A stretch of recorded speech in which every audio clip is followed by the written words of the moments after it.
Okay, welcome Janice Sapigao, the author of Microchips for Millions and Like a Solid to a Shadow and a whole host of other magical mysteries.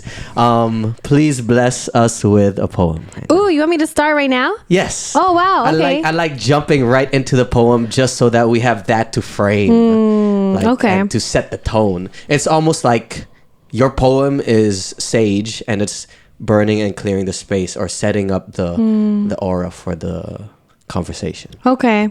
I think I know which poem I want to read then. Okay, how many do you have for us today? I have a few, but it's up to you. I'll read or not. No, I want to have as many as possible. Oh, that's a lot. Okay. Yeah, okay. I'm going to read one that is called An English Professor Takes a Photo of Her Mother. Okay. Yes. And it has an epigraph. It starts with an epigraph from the Lauryn Hill and D'Angelo song. What's an epigraph? Oh, epigraph is a quote from another conversation, book, article that is usually at the beginning of another poem or article or book. And it shows that what you're about to hear is in conversation with this other conversation that was taking place. Okay, so then the epigraph is Nothing Even Matters at All by Lauryn Hill and D'Angelo. Ooh. Months after my job offer and the small royalty check that paid for the surgery to remove her uterus is my mother standing in a family dressing room at the Ross at Westgate Mall. The kind of visage that's motivation to stay in these meetings where I am not asked for my opinion. In the taupe, sequined, tea-length dress she wants to wear to my wedding that I can't afford to invite all my family and friends to, she is smiling. And I will add this one to my collection of photos I have shown other people without her permission. Cancer came into all of our lives, shoplifting, a Sunday afternoon here for a doctor's visit there, chemotherapy during the classes I teach, where my students show me more empathy than my colleagues whose silence hangs on even on the first day of radiation. And my attention at work is a theft so indolent. This photo is Ma at 66 years old, retired, but still working. Always working, her eyes like little bells shining and ringing, her hands as earnest as her conversation. This dress is only $40, she says, this brown beauty stealing back her composition as she turns to me. Well, what do you think? What do you see? I told one person, and now the whole office wishes me well in emails, but they argue with me in person, including someone who once explained my English department's course sequence to me slowly.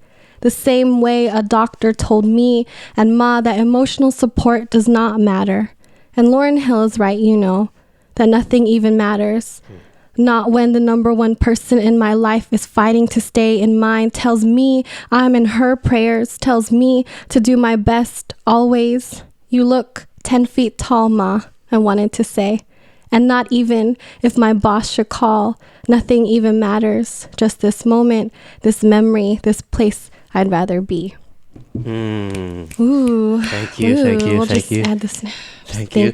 I like that line. You added your colleagues there. You're like, where my students show me more empathy than some of your coworkers. Damn. That you wanna add them? I mean, this is like where I used to work. It's not where I work right now. So I feel like it is okay for me. Well, I also have read that poem even when I did work there. But my previous work environment was like very tough.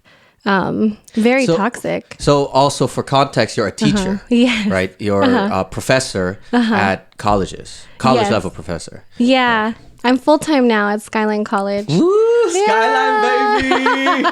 I know. You interview a lot of Skyline alum. Oh, because I'm Skyline forever, KLC forever, community college rep. Yeah. I gotta push that always. And I have a deep love for Skyline College, for the community there, all the work that the learning communities are doing, and just being around all these dope Filipino educators and academics and who are also into hip hop, right? Yeah. Where it's like, oh, okay, Yeah. we can be cool too. Yeah, And, like, definitely. academia can be entertaining too. That's what I think I learned out of Skyline.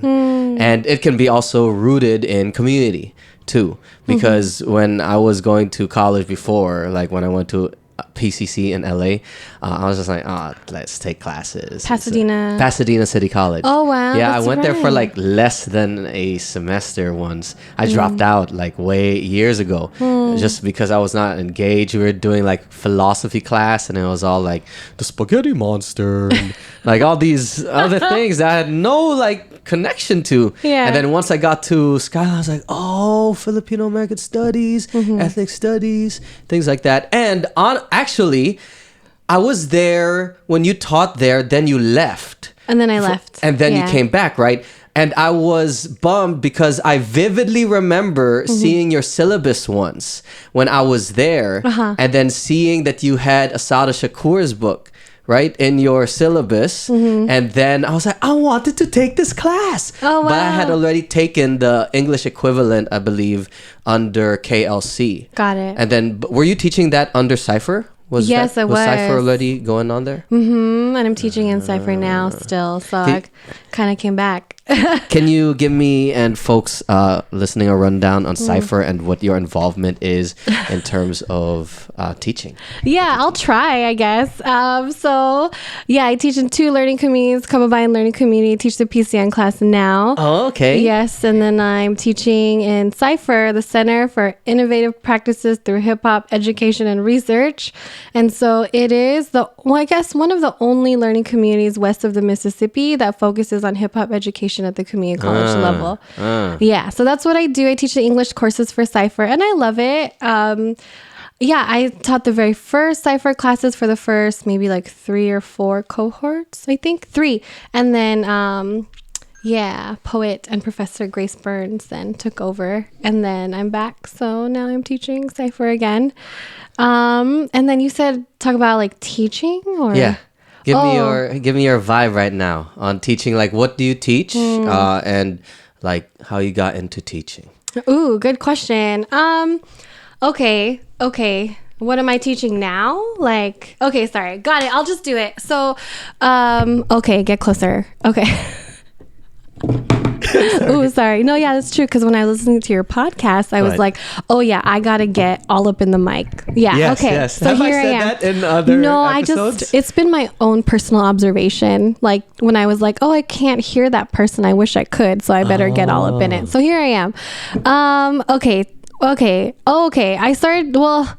I don't think I like really started teaching as a teacher. I first started as a tutor at Lincoln High School in San Diego. I went to college in San Diego. I went to UC San Diego. I'm from San Jose, which I should say more often. There's also this new quote floating around on the internet that says like, San Jose is not boring, you are. Yeah, and so I really like that. But so at least all your online things, profiles, and when there's any write-ups, it always says born and raised San Jose. Good. Yes, So I do it's that on always purpose. repped. Yeah, I put that I was born and raised there, even if I didn't like live there at the time. So I started tutoring when I was in college. After that, I used to work, after I graduated from college, I worked in publishing for a little bit. Oh. And I don't know if What type? Books? Books, yeah. It was like a nonprofit publishing press. And I liked it at the time, but then I don't think I wanted to do that for the long run. And so I started tutoring in East Palo Alto. I was tutoring in English and then history and French. What? Yeah. You know French? I mean, I know like, I don't know how to say it. I know how to write it. I have a lot of fear speaking it, but it has come in handy a few times. But can you understand? I can like, when understand people a talk? little bit. Yeah. But you can write.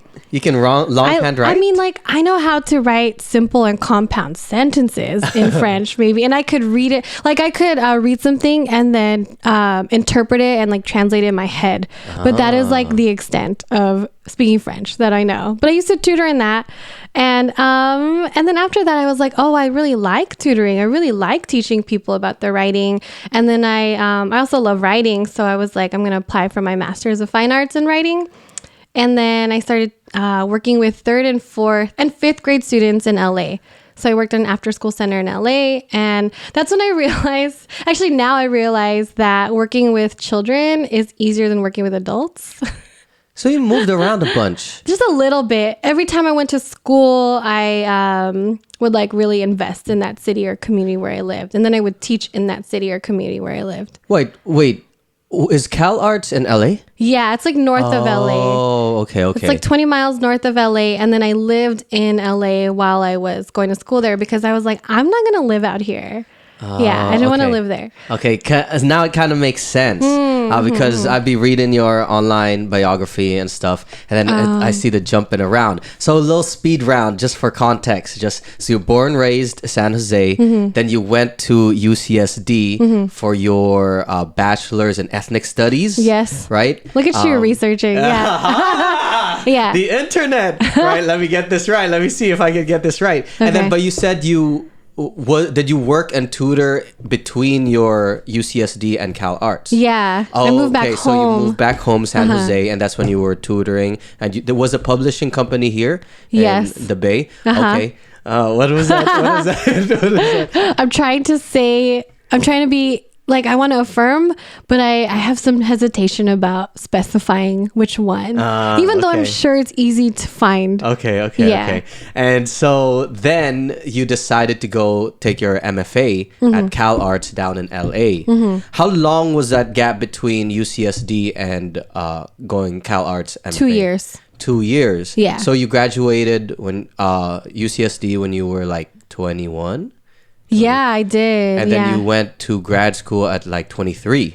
Well, okay. 24. Technically, I was 22 when I graduated from UCSD because I studied abroad in the summer following graduation. Where'd you go? I went to Argentina. Oh, yeah. Interesting. Yeah. Oh, this is perfect. The last 3 conversations I had with were folks who went on study abroad with me in the Philippines. Oh, no way. Yeah. Okay. And then one of the projects that I'm supposed to do, because I got the Gilman Scholarship this last summer. Thank you. And one of the projects I have to do is report on study abroad programs and the importance of study abroad. Oh, okay. Perfect little segue. Yeah. What did you get out of that little study abroad program? You know, it was just for a month. It was a month. Was it summer? Was that a summer? It was summer here, but it's winter there, which I learned when I got there because I did not have a coat or anything. So super cold? It was really cold. And then, I was just there for a month because actually at the time, I wanted to go to the Philippines too, but there were no programs sponsored by UC San Diego to go to the Philippines because they had claimed that there were terrorist activities. Yep. But I mean, there's also terrorist activity everywhere, including the United States. Yep. So I wish I could have gone there too. But I wanted to go to Argentina because I was always like curious about its political climate and how Argentina is known for like its people's protests. And I also wanted to go to South America because I knew that I would not, at least at that age, probably would not have gone by myself. Yeah, so I went there and I learned a little bit of Spanish and I learned a lot about music because it was a music and culture program. That's cool. Yeah, so I still have even like the first thing that comes up on my phone when it plays music automatically is a song I learned when I studied abroad. But they actually had to close down the university because of swine flu. Really? Or the H1, when you were there? Yeah, or the H1N1 virus is what it is properly called. I remember. Yes. Calling it that. So they had to close the university. So we actually couldn't even go to classes there. We took our classes at a business center and they canceled the Spanish class and they just gave us automatic credit. Really? Yeah. I mean, there's only so much you can do with bureaucracy, you know? Yeah. Did you like the experience study abroad? Do you think that that was a pivotal experience in terms of study abroad, or could your experience at UCSD or in college like have done without it, in a sense? Like, was it something that, it wouldn't have been the same if I didn't do that study abroad? I definitely feel that it would not have been the same. Yeah, because when I was at UC San Diego, I thought I had a life plan, and I thought like I will do different commitments that were like I did 4 different year-long commitments in each of the 4 years I was there. And I had planned that early on, like when I was a first year. And then I accomplished all of those things, and I was like, oh, but wait, I didn't get to study abroad. And so I did that in the summer following, and then the fall quarter following, I also did the UC-DC program. Oh, yeah. Going to Washington, D.C. Yeah. Are you familiar? Yeah, I've gotten emails about it. Then how long do you stay there? For a whole quarter. Oh. Yeah. So, do you take classes there? Yeah, it's optional. I didn't need to because I already was like graduating. I just wanted the experience of living somewhere else. And I wanted the experience of like doing an internship. And in all of these instances where I was going somewhere, I actually didn't really know what I was doing. I knew like this would be fun. I knew I would learn a lot, but I didn't know that I think I ended up learning more than I could conceive. I didn't know that Washington, D.C. was a very literary city. And I did an internship there with a nonprofit called Book in a Day, and we would put on workshops with high school students, and they would just create a book in a day with like a ISBN number, have a publisher, and then like do all of that in one day. So I thought it was really cool working with students like in DC and the East Coast. And then my mentor who hired me for that, he didn't really hire me, kind of. Anyway, his name was Kwame Alexander, and this guy won the friggin' Newbery Medal in 2014, which is like for young people's literature. And he wasn't even writing fiction at the time. And so he was a poet who started writing fiction and then was just really good at it. And his books are beautiful. So I feel thankful that I think going to Washington, D.C., and I went there to, work with youth, but also like I wanted to learn like what is the life of a writer. And so Kwame would tell me like, he was like, hey, I don't have an office. I just have like kind of like this, like a garage. And maybe if you want to come and file, you can. But most of my work is out like in the city, like in the community. And I didn't understand. I was like, what do you mean? Like, don't poets have offices? And the answer is no. Maybe they do, but he was like, meet me at this elementary school, and then meet me at like this conference, and meet me at this open mic. And I was like, why does Kwame like what have year me? Was this? This was in 2009, end of 2009. I was like, why is he asking me to meet me in all these random places? And I realized it's because that was the life of a poet, is like you have to kind of be down and willing to share or put together a writing workshop, almost sometimes at the drop of a hat, you know? So when I spent time with him, I was like, oh, he did show me what it was like to be a writer. So that was something I don't think I would have gotten in college, you know? But in many ways, like college did bring me that opportunity. But I don't think it would have brought me someone as dope as Kwame Alexander. So when you went to UCSD and decided to take ethnic studies, what was your plan or idea of what you would be doing eventually? Did you see also yourself getting your master's to teach? Was that already in the plan, or what was it during that time? Oh, wow. This takes me back. I had planned. Oh, go ahead. Because it's just dope I want to see, because we see the transitions already where you're at established now. What was the initial kind of cognitions or plans during that time? Has it changed? And eventually what affected it to get you to where you are now? Oh, good. Yeah, it did change. I thought I was going to major in sociology. And then I realized like sociology just did not have the historical context that I was looking for. And I didn't even know I was looking for that. But really I was looking for a feeling. I was waiting to go to class and like feel something that was connected to what I wanted to learn. And it wasn't until I took my first ethnic studies class, which was required at the time, for my like general ed requirements. When I took the ethnic studies class, I just had a feeling on the first day where I was like, oh, I know this language. Like I know what the professor is talking about when he's talking about how like something as general as like people of color experience oppression, like that kind of statement. I was like, yeah, they do. But maybe I should back up. Maybe I should back up a little bit. When I first went to UC San Diego, it was like August of 2005, which is right after I graduated from high school. I went to a summer bridge program. And that summer bridge program was like free. They provided housing on campus. They provided food. And you can live on campus for a month and take 2 4-unit classes. So that by the time we started our first year as first years in college, we already had 8 units, if we didn't already have other units. But those were my first 8 college units. And so I was really thankful that I joined the summer bridge program because it really taught me, like this is what college is going to be like.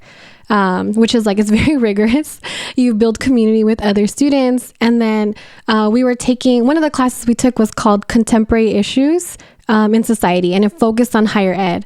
And that was where the professor and the grad students like laid it out. They were like, here is the California master plan. And in that plan, it showed us like, this is why certain students go to community colleges. This is why some go to CSUs and some go to UCs. And the whole time I was thinking about, and what they later said was just like this immense amount of like privilege and like systematic patterning and tracking so that students could get into these schools. And when I read about that, I was like, oh my God, like this explains how I got here. This explains why some of my friends did not get here. And I was really interested in learning more about what was not said, like what has not been taught to us. And so ethnic studies closely matched what I thought were the things I wanted to know when I was younger, but did not have the tools or the opportunity really to learn about those communities. In San Jose, were you ever exposed to like ethnic studies in a way, or community orgs to like get these ideas into you, like, or was it just in college? It was mainly in college. Yeah, I think maybe like the most political I got in high school was like attending a rally on campus. The high school I went to was like 63% Latinx. And then there was also a huge Portuguese population. And then there is a huge like Muslim American population too. So I think it was like 2003, 2004, when like former President George Bush like declared war, there was a protest and rally organized at my high school led by our Muslim Student Association.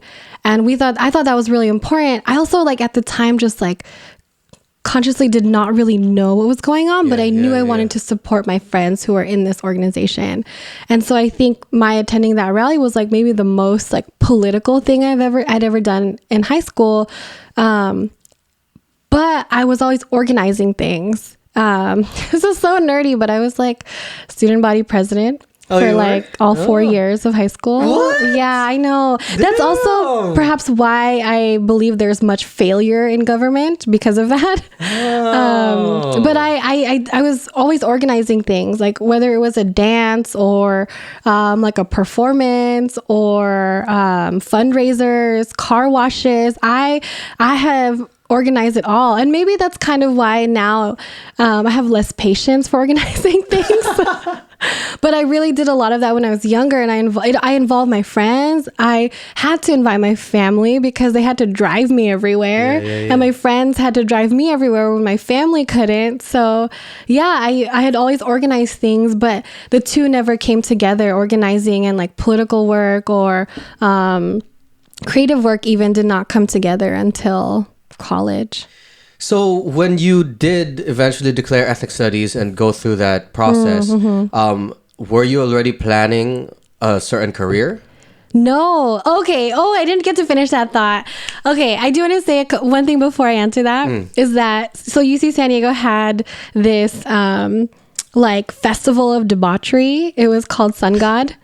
Yeah, that's really what it was. It's just a day where everybody was like drunk and dancing, and the university used to sponsor it more than it does now. And not sponsor. Do they still have it now? They still have it, but it's a little more tame. Like it used to be like everywhere. Like people were just horrible. Everybody was horrible, and people would wear costumes, and this is like a day in May, so we're like close to the end of the quarter. So anyway, the debauchery doesn't happen in the same way from what I have seen. I could be very wrong, right? Because I'm a little removed. But on that day, I had sworn like I'm not gonna get involved. At the time I was very I was resisting changing, and I didn't want to. I never drank before that age. I was like 18, okay. Let me say enough. I chose not to participate in those things. And on that day, instead of going to the Sun God Festival, I declared my major in ethnic studies because I was like, this is what I would rather be doing with my time, So anyway, the plan was originally like major in sociology or ethnic studies, and then like go straight into a PhD program. Do research. To do research, because I actually really loved doing research. But I did not, when I got to that stage when I should have applied, I was like, I don't want to do this. At least not right now, or at least not at that moment. Interesting. Yo, and I gotta call out, I saw that Yeli Espiritu was your mentor. Yeah. And she's like a legend. Really? I mean, she is. Yeah. The whole reason I continued also schooling was Rod Yu's Coming Full Circle in class. And then the thing that really stuck to me was, if we want the youth to really envision themselves in positions of power, we have to put ourselves in those positions of power so that they have someone to relate to and can envision themselves as successful or even more successful in education, but also in different spots of entertainment, business, things like that. And that book really, it really like called out to me, and I was like, naming, reflecting, and then acting, like, there's something here. So when I saw it, I was like, oh shit, you studied with the legend. How was that experience? Was she your research mentor? She was my research mentor. In my 3rd and 4th year at UC San Diego, I decided to, I asked her to be my faculty mentor for the McNair program. I should have. McNair's is for that. Yeah, McNair is a really tough program to get into. And you're so low key with your shit. And then I'll be reading, I was like, McNair, okay. Ethnic studies and honors, by the way. It's like, okay. Yeah, that was because of, Professor Espiritu. So, when I was also kind of starstruck when I met her for the first time, I took a class with her. That class was it was hella hard. It was called like not English. Oh my God, Janice. Ethnic Studies 100, like theories and methods. And it was just so over my head. I didn't understand what was going on. So I would always go to her office hours. And then during that time, I was doing more like student organizing on campus with a group of my friends. We were reading Pinay Power, the like anthology of Filipino feminisms and writings, essays. We were reading that on our own. And we were like, we want to read this in a class. So we started our own class, and then we asked Professor Espiritu to be our advisor. And I remember I was walking with her, and I just asked her, I was so nervous to ask her after class, and I guess she was in a rush, but she was like, yeah, I'll do it. Just like, I have to go, but I'll do it. Yes. And I was like, oh my goodness, thank you. That's all I needed. And so that I moved forward with all of the papers afterwards. And so I think from there, our class was called Ethnic Studies 197, Reclaiming the Filipino Voice. Yeah. And so we just read Pinay Power for a whole quarter. We invited our own guest speakers. We created our own syllabus, and it was, every act of organizing, I think, comes with some kind of conflict. And so we definitely experienced our conflicts in organizing. Do you mean with the fellow organizers? Yeah. Like I could tell that like we all really loved and cared for each other. We all really loved and cared for each other's growth. And sometimes that is just it's hard to keep that feeling of love with you when when I know I'm not doing my job, or if someone's not doing theirs, And anyway, and also we all live together too. This is like hella relatable for like student organizers, especially within the like Philam community. Yeah, and there's a lot. It's an overlay of both culture and academic responsibilities or responsibilities like that. Just say what a chismis. Also, chismis it's hard. Gets around. It gets around. It gets personal. That's another level if you live with each other too. Yeah. Ooh. Yeah.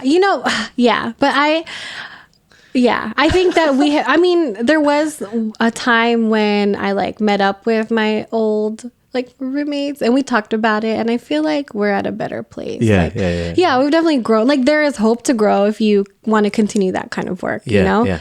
But anyway, all that is to say that, Professor Spiritu signed on, and then I asked her to be my mentor in McNair. She said yes. And then I was really nervous working with her the whole time. Really? The whole time. I would go to office hours, and I think she got used to me coming in with a list of 4 or 5 questions. And they were so easy for her to answer if I asked for clarification on a theory or a method. And then it wasn't easy for me at the time, but the way that she would say it would just be like so clear cut. And then I realized like, oh yeah, like this is what she does. So it was actually our time together in office hours was like a little awkward. I remember it mostly being a little awkward. And, that's relatable. Yeah. And so now when I teach, I make sure that students understand what office hours are for, and I encourage them to continue going whether they're awkward or structured. What do you preface your office hours as now? Like what do you say it as? Oh, well, first I require them to come. Oh, yeah? So all my students have to come twice a semester. Not all of them do, but they are required. And when they come, I ask them if they've ever been to office hours before. Some will say yes, some will say no. And most of the time they'll say no. So then I'll say like what they're for. And then I have like a whole structure that I walk them through where we read their essays and then I give them feedback. And I'm also started doing, this is new, like, so since I teach English and they turn in essays, I have them, after they read one paragraph of their own writing, I ask them to say what they like about it. And then that's something new I've been doing because I think it allows them to like really look for something that is valid and, like important and genuine in their own work. So I start there now. But yeah, that's what my office hours cool. are It's like. a full circle. Yeah. You're into the full circle of going to office hours and now you're giving it out. Yeah. And the article you referenced, that was the first article I read from her in my summer bridge program. So I think what article? The one you mentioned that Rod taught in your class. the book. Yeah. The Coming Full Circle. Oh wait, Coming Full Circle. Yeah. That's Lenny Strobel. Oh no, I'm mixing it. Oh, sorry, Leah Spiritu. What did I? No, Homebound. Asian American men and women. Oh, sorry, okay. that's Leah Spiritu. Okay. That one is also pivotal for me. Okay, got that it. That one that I read, and I actually did old podcast review about it. Hey. Going through all the different sections, and that really changed my understanding of the construction of Asian American femininity and masculinity and like the interactions between those, and not to like make Asian men the victim, but because also the entangled patriarchy within Asian American community, but also seeing putting words to the emasculation in terms of the historical representation as well. It was all in that book. I was like, damn, this is... And I think I read that before going to college, actually. Ever going to college, because I was just searching for like, is there something about Filipino men and stuff like that? Asian men? And then it popped up, and I got that book, and then I was like... It's still one of my favorite books, actually. Nice. You read that on your own? Okay. Yeah, actually, I read a lot before going to college. Sometimes I even read more before going to college than when I'm actually in college, like actual books, because when you're in college, there's all these snippets, right? Yeah. Like readings. You never really read a full book, except once in a while if it's really in the syllabus. But majority of teachers, especially when you go into some of the academic like social. I'm a dork. I just spilled water. All the sociology classes where it's a lot of theory and things like that. It's all snippets, excerpts, right? Yeah. But yeah, so there, Yenli Espiritu. Okay, sorry, Lenny Stravel, Yenli Espiritu. Oh my I got you all God. mixed up. Yeah, I was gonna say, wait, coming full circle is That's Lenny Stravel. My bad. Yeah. I'm a fake academic. No. It all mixes. No. It's all part of. As you have said, things that may not immediately work in together, right, allows for more room for anomalous ideas to kind of blend in together. Is that from an interview I did? Is that from an interview? Maybe. It sounds familiar. Could actually. This is perfect because I want to go into now creative writing. Okay. But could you give us another poem? Okay. To the more the merrier. How many do you have at least? Do you have like 5? Just so I have an understanding of how many times I can ask. Yeah. Can you do 2 right now? 2? Okay. Can you after I read them, can you is this weird? What? Can you tell me what you think? Like what comes up for you after Yeah. Okay, I'm going to read. Okay, this is one that I really like. I mean, not that I don't like them. This one is called My Mom Makes Friends with the Nurses. Yeah. Okay. My mom makes friends with the nurses, and together they make a country. She brings them food, and together they are a farm, a restaurant without pricing, a secret menu, and I eat with her at a station labeled 17 or room A, depending on the availability, and we are alone in a sterile hotel without walls but curtains, a luxury without the privilege. Each guest is a room, open and observable. The nurses, they eat her food in a break room without us. My mom and her new friends eat lunch in separation. They are 2 countries apart, a people divided, a nation under no God, no mercy. I believe in my mother, the maker of the bombest, adobo and rice, of spaghetti and hot dogs, of Vienna sausages, and the nurses pledge allegiance to their patients, their indivisible labor.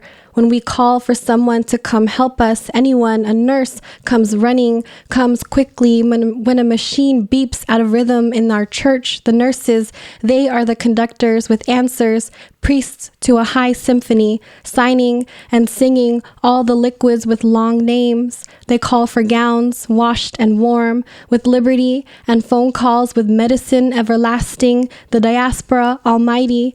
And on the last day of chemo, the nurses take pictures and selfies with my mother, crater of Pinakbet and Lumpiang, Shanghai. The nurses are profiled, memorialized, and merry. Let her be healed, and if we never come back here to infusion or oncology, let it be holy in the nurses' names. Amen. Snaps for that. Snaps for that. At first, I didn't understand why they were separated. Right, when I'm listening to it, right, I was like, oh, how come there's the invisible walls, right? And then it made me think. I was like, wait, is she working at the hospital? Because I wasn't exactly sure in the beginning. And then, why are you there? And then it started making sense that she's there getting treatment, right? And then I think it plays on the expectation that the nurses are Filipino, like at least that's what comes up to me, right? Because you have this the stereotype of Filipinos as nurses, right? And actually, I don't think you say that they are or they aren't. Did you? I did not, but I assume they are. Yeah, see, and also the nurses that my mom brings food or brought food for. Yeah, are typically Filipino. Yeah. So that was that came up. And then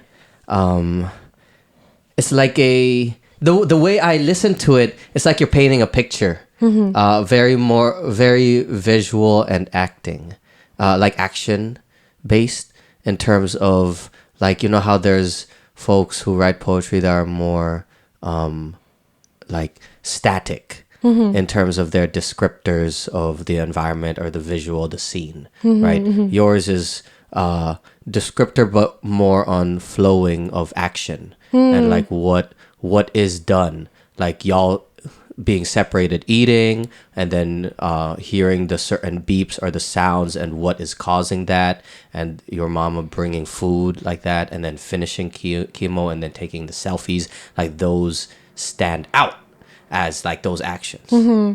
Yeah. The whole world, trying to paint a world, I guess. You seem to have a lot of pieces for family, knowing for context, your 2 books, right? Microchips for Millions was your first one. Was this your first ever published book? Yeah. Microchips for Millions. Yeah. It was about your mama working in Silicon Valley, creating the microchips, and then the associated health complications because of that. And then your second one, From a Solid to a Shadow, was about the love letters. This was dope. When I first read it, I was like, this is dope. It was the recorded love letters that your dad sent to your mama when he was working in Saudi. Was he sending it to the Philippines or sending it over here? Was to the US. To the US. And then, damn, that's old school. Did you listen to those tapes, by the way? I wasn't able. Was it it online? in the translator's note in the beginning of that book, there's a link, not link, but the URL where you can listen to it. Yeah, so I must have missed it. If you check it out, you'll hear it, because it's like when I listen to those recordings, I wonder, like, he probably would not have expected like his daughter would be listening and to other it. people and other people a lot of people listen to it, because I'll look it's on SoundCloud, and I think on SoundCloud you can only have like 2 free tracks, so I only have 2 on there, but I'll see like the numbers like increase every now and then, so I know people are listening. It must be like, what the fuck? This was for your mom. I know. And you know what, I asked my mom if she had listened to those tapes, and she said that she only listened to them once and she put them away. And I don't think she knew how much they would mean to me. I don't think she knew. Like, I don't think it's that she kept it from me on purpose. I don't think it's that she lied to me. I think she just like did not even know the potential those tapes would hold for me and what I could do with them creatively. So would you mind if if you do have a child, if they'll publish you and your partner's text messages? Oh, do I mind? I mean, right now our text messages are like, what do you want me to get for groceries? No, but I mean, what if there's the more romantic ones? The romantic, in the day when there's definitely romantic ones, or when y'all first started. There's definitely we have some there. letters. Would I mind? I think that right now I would mind if I don't know. I think about this a lot. Like if I were to pass away, if I were to die, I would find other ways of asking for permission. Like, I know this might not be normal for other people who might be listening, but every year around my birthday, I get an angel card reading, and there's an angel card reader. What's an angel card? Yeah, it's kind of like tarot, but angel cards kind of like tell you what your guardian angels or people around you, ancestors who've passed away, what they want to tell you and have been trying to tell you. And so I go with the intention that they're going to help me with what my next year of life is going to look like. So I've been doing this every year for maybe the past 5 years. And they have always been true. They have always been correct. You go to a specific person. I go to a specific person, and I've been to her every year, and she knows like who I am. She knows that I only come to her once a year. And when I went when the second book was about to be published. And I told her, like, you know, what does my dad, I asked her, what does my dad think about me publishing this book that has all of his family information, that will reveal a lot to our families, you know, to our families here, and then even like, I don't know, if like, I imagine that our spirits read books, you know? Interesting. It's true. I do think so. Like, I think that we make too much in this life I think it's like too selfish for us to say that it's just for us, you know? Because how often do we create things for futures that we don't even know about? Like, I don't know. I imagine that this podcast is also going to be documented and listened to by people that we don't even know exist, you know, in this lifetime or another one. So, yeah, I just... Damn, I've said too much shit on this podcast. No. Spirits, ancestors, I'm sorry for half of the stuff I've said. No, I think they understand our like human limitations, you know? But anyway, all that is to say, like, I asked her if my dad was okay with this, and if there were two people that I was okay with like shutting down the project for at any stage. One was my dad, and she said that she's like, I wish you could see him because he's really happy for you. She said that he is like jumping up and down, and I don't know if you can feel it, but he definitely like wants you to tell his story. And so I feel like my relationship with him is more so like in a different way. Like, I still believe that even though my dad passed away, he still taught me a lot. Like, he taught me how to grieve as an adult. He taught me how to value voices and stories that you don't often hear. When I first heard one of his tapes, it's in the book, I pressed rewind when I heard him laugh. I pressed it over and over again because I have never heard him laugh before, you know? So, anyway, I think he was like really happy about that. Every time I do a reading that is like really special, where I read from that book, I make sure there's an empty chair out so that he could sit on it. And I don't even know if readers who've been to my events know that, but I always have an empty chair for him. And then the other person I was concerned about and would shut down the project for was actually my brother, because my brother created the genograms that are running through that book. And so a lot of readers think it's a family tree, which it is. It is a family tree, but it tracks mental health and health issues in one's family. And my brother did a lot of the legwork for that. And so if he didn't want me to publish those things, I would have said, like, no, like, I'm going to pull this book right now. And I had a meeting with my brother, like, right before it was supposed to go to print. And he had a couple of edits that he would feel more comfortable with me changing it before it goes out in the world. And I did it. I was like, cool, like, I will change any of it.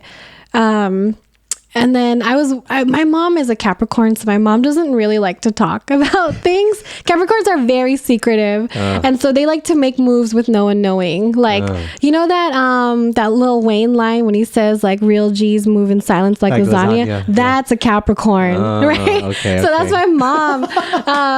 And so... I don't know if I know a Capricorn.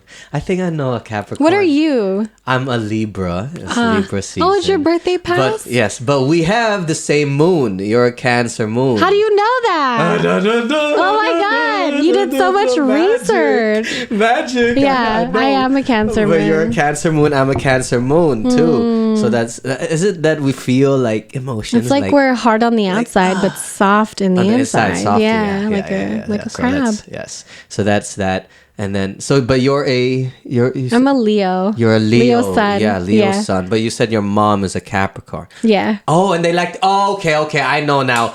I knew this one person who is a Capricorn Venus.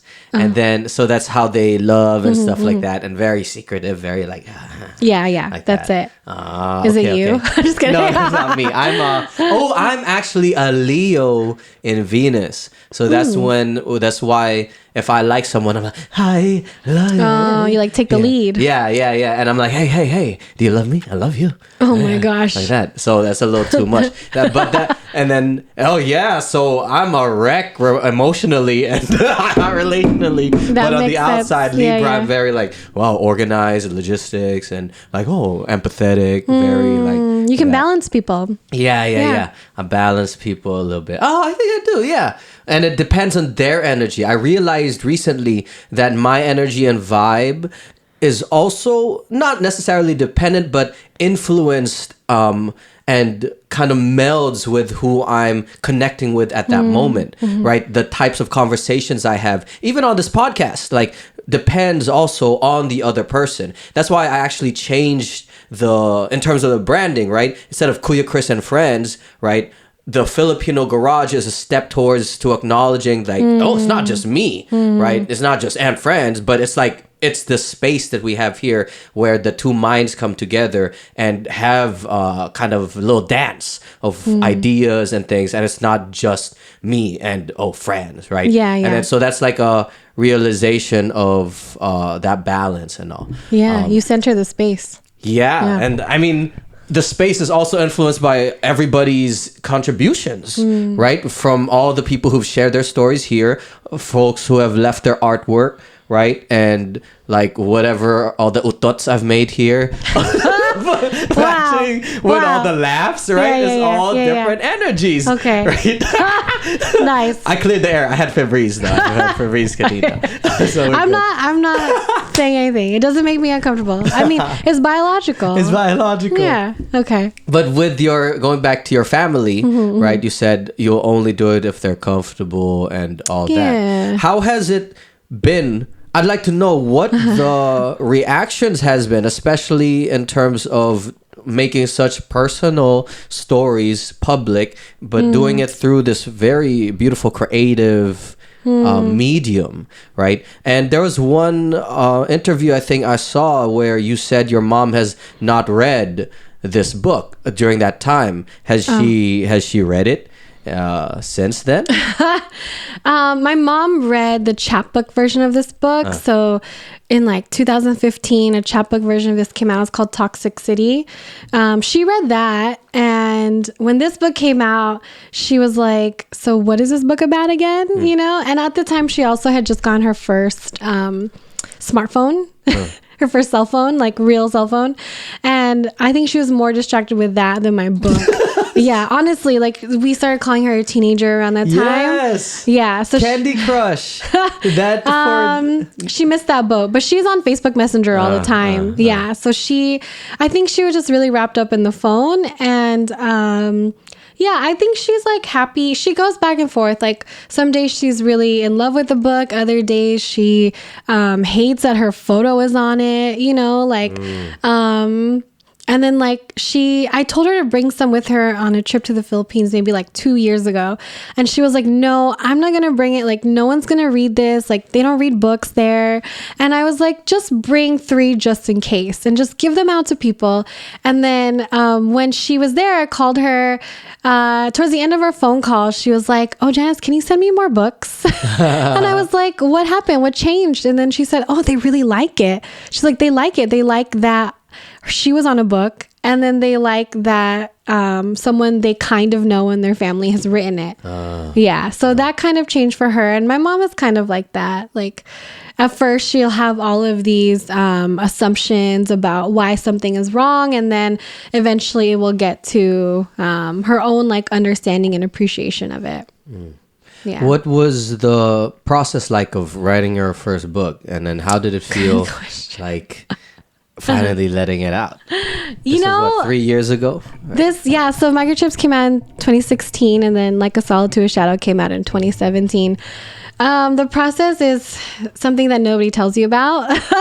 And what I mean by that is like, I wrote maybe the first poem that could be in this book in like 2008, like one poem that I thought about. I was learning about environmental racism. I was learning about Silicon Valley and how toxic it was in terms of like, it's like chemistry, like chemically toxic. And then when I was in grad school, I had to write a 20-page chapbook about an issue that is in the real world and in our world. And so I thought, well, let me start writing about microchips. What? In the real world? In the real world, and then in our world. Yeah. Oh, our world, like personal. Like personal world. Okay, yeah. Okay. I was confused. I was like, real world? We're not in the real world? I mean, you know, personal world. So then I thought I would write about microchips, and then that was like a 20-page chapbook, and I thought it would just stay that way. Actually, my thesis in grad school was not a book of poetry; it was a novel. Oh yeah. Yeah. So I wrote a novel, and it needs to be edited. But is that the young adult one? That'll be coming out? Oh. Yeah. Well, I don't know I'm not even done. Like, my goal is to get that, like, to get an agent and then get it published with like a bigger publishing house. But that's like a few years down the line. But with Microchips, like I wrote it really intensely in like maybe like 2014.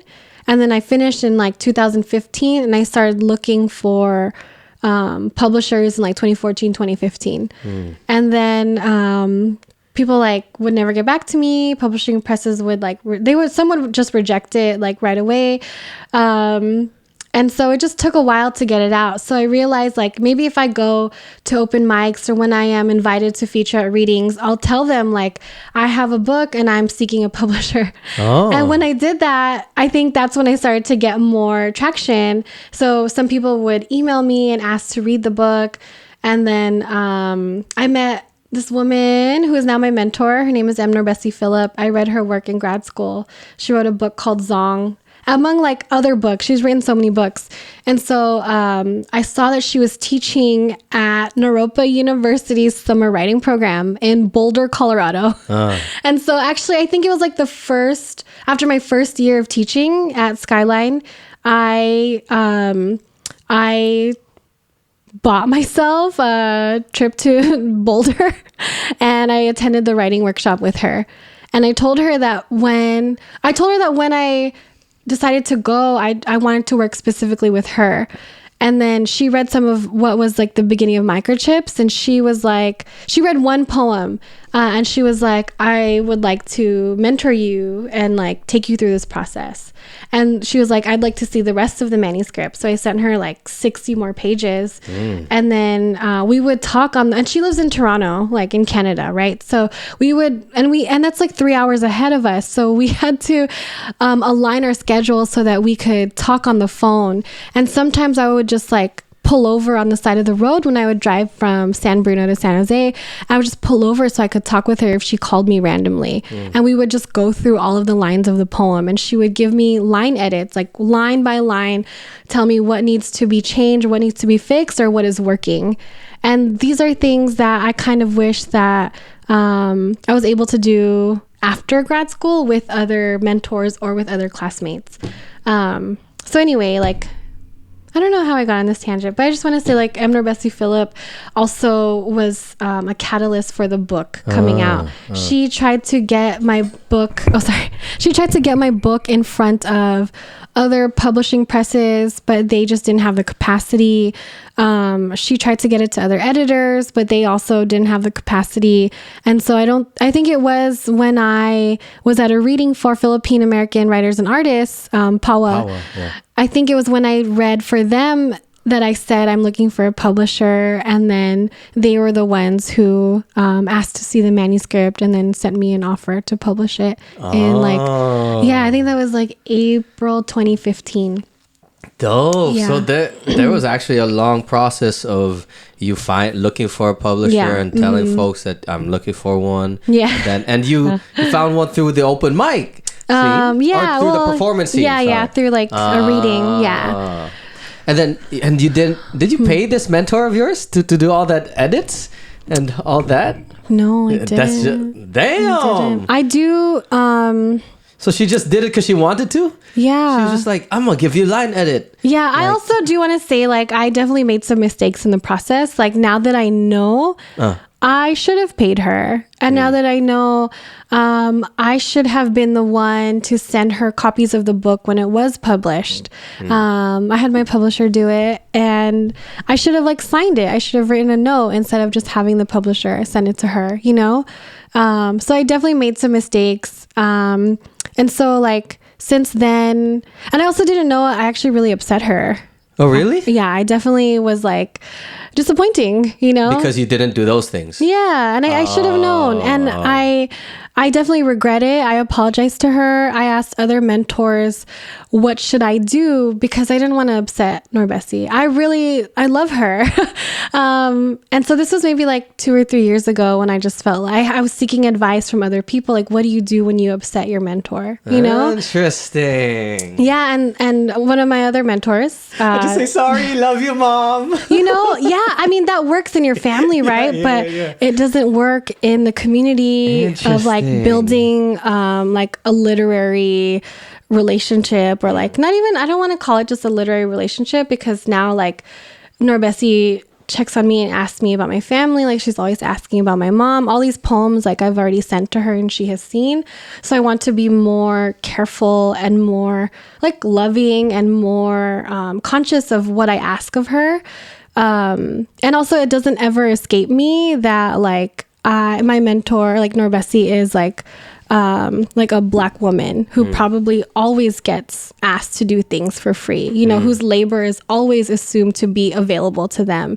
So I don't want to make those assumptions from now on from people, especially not from her, who has, like, opened her house to me, you know, like, for the past 2 summers, I have gone to visit her, and we just, like, talk, and we, like, have, like, cried, you know, like, that is, like, beyond mentorship, you know? And so anyway, all of that is to say, like, I just really, like, the book taught me a lot. And I think now that's why when I talk about the book, I always say, like, the book is important, but it's just not all about the book for me. Like, writing for me is going to be a lifelong process of reflecting, of building connections that I think are genuine. And hopefully I can be generous, because sometimes I can be really, like, critical of myself and processes, which kind of, like, stifles me and gets in the way sometimes. But I hope that when people read my work, they'll see that it is generous. I hope they see that when I write about family, which I know I do, I hope they and my family understand that I do it because I don't know other ways to write.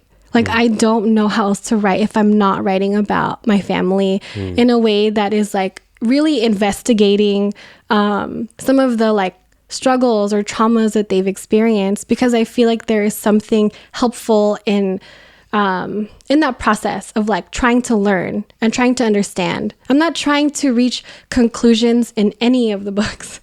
And even, like, what I'm working on now, like, you've already heard, like, 2 poems. I'm working around, actually, what am I saying?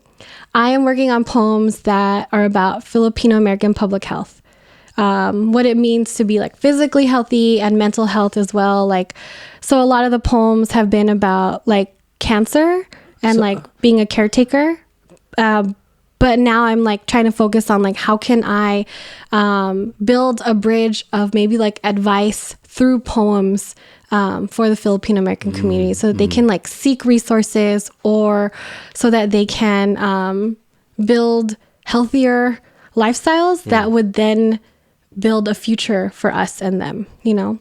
I saw that you mentioned before that you were working on a manuscript for poems on skin. Is this what has changed into that? Yeah, it has changed, because the reason why I started focusing on skin is because I think, well, one, like, skin is so interesting to me. Like, I'm thinking about, like, people I know whose, like, histories with, like, eczema, or histories with, like, the way that skin is also very intimate.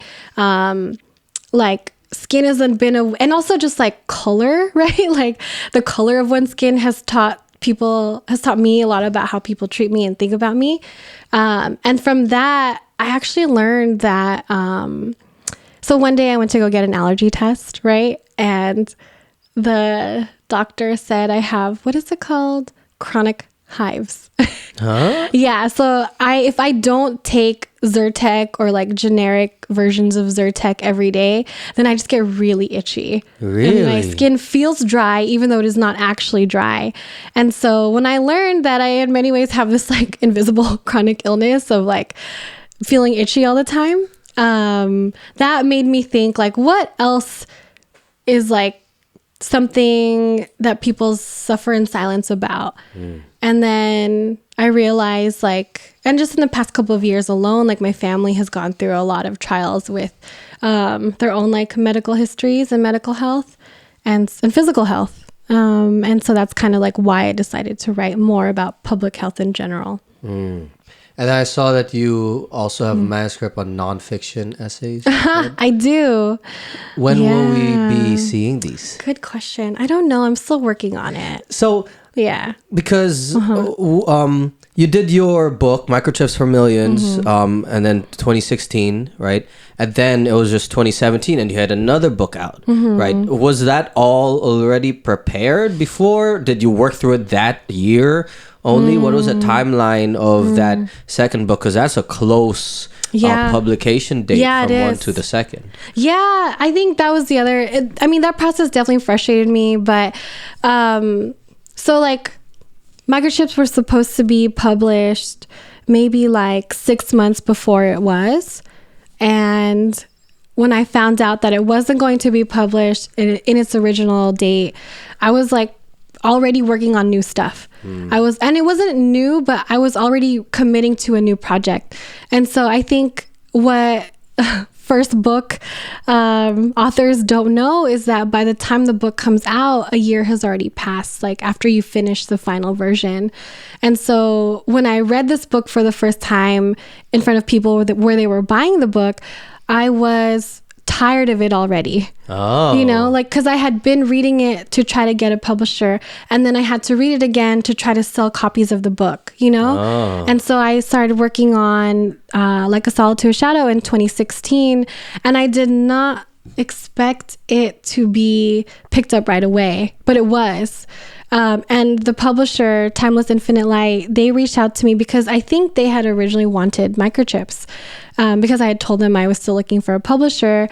And that one had already been like taken, right? So then I sent them this new one, and they said that their editorial board unanimously decided to publish it, which I thought was really beautiful. I found that out in like February of 2016. And then the whole time I was like waiting for that to come out. And I was worried that it would come out too soon, right? Like they're like 1 year apart. I think that also helped me get Pawa to like hurry up and publish it before Like a Solid to a Shadow came out. Yeah.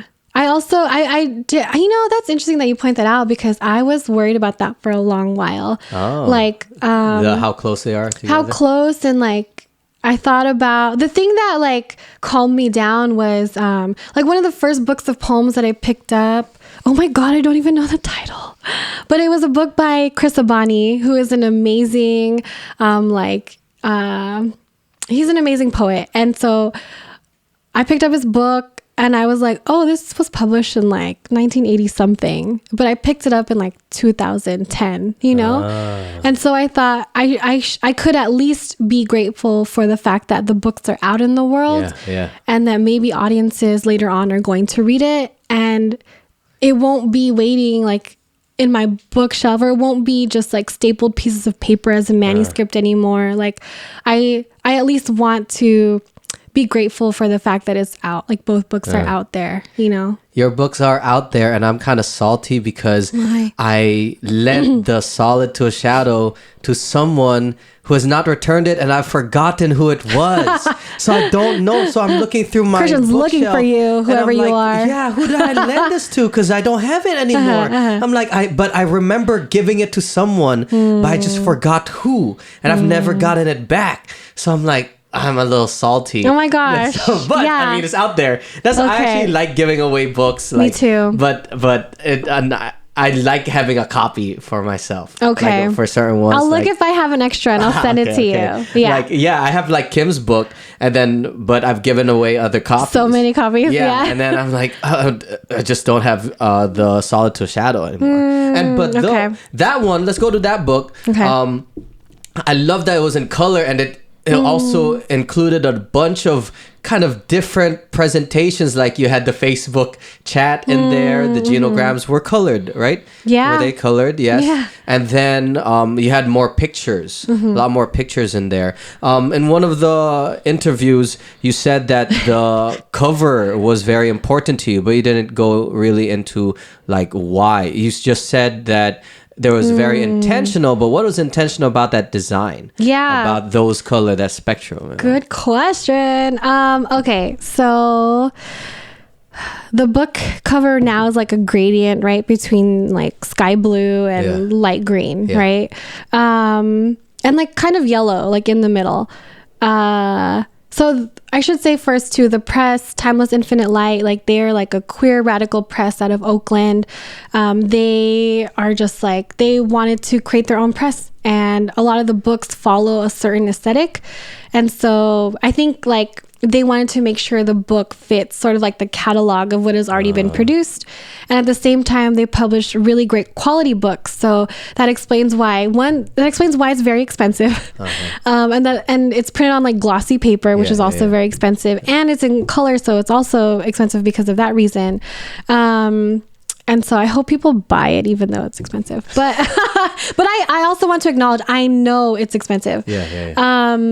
And so the cover is important to me because they had asked me to send them a bunch of different images that could potentially be the cover. They wanted to know like what was the vision I had for what the cover would look like. I sent them a bunch of photos, and then I sent them photos, I sent them drawings, and there's this one, I'll look it up and then I'll try my best to describe it to the listeners. But there's a studio out of Portland, Oregon called APAC Studio, APAK Studio.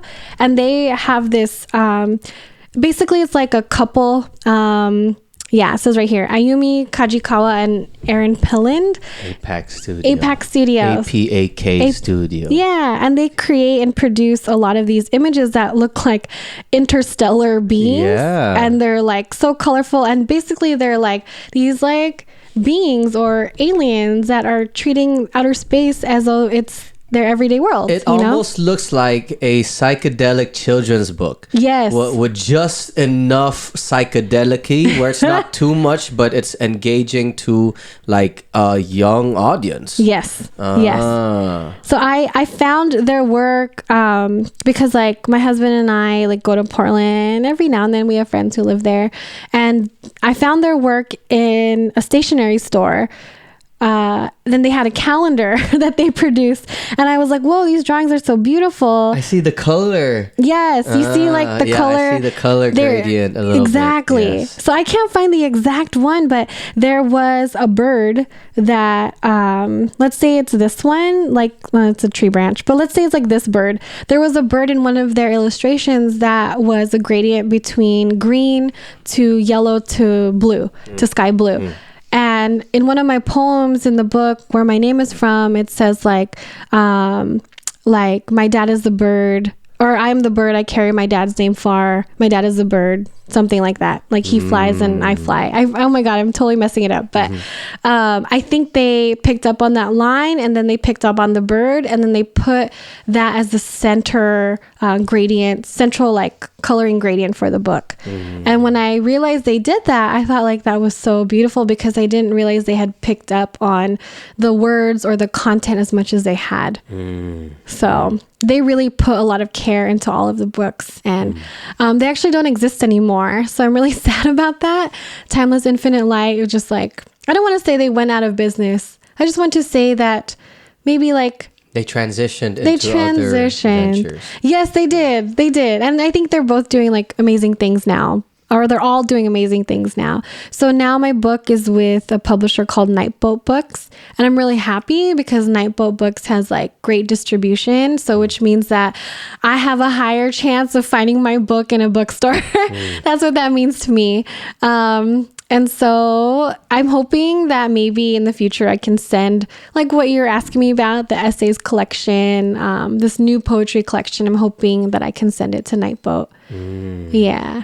What have you learned from this process of writing, and how has it affected how you approach writing now as a creative? Because you're in this kind of space of balancing your professional career as a professor and also navigating the creative art space of publishing books, poems, things like that. How do you Libra that?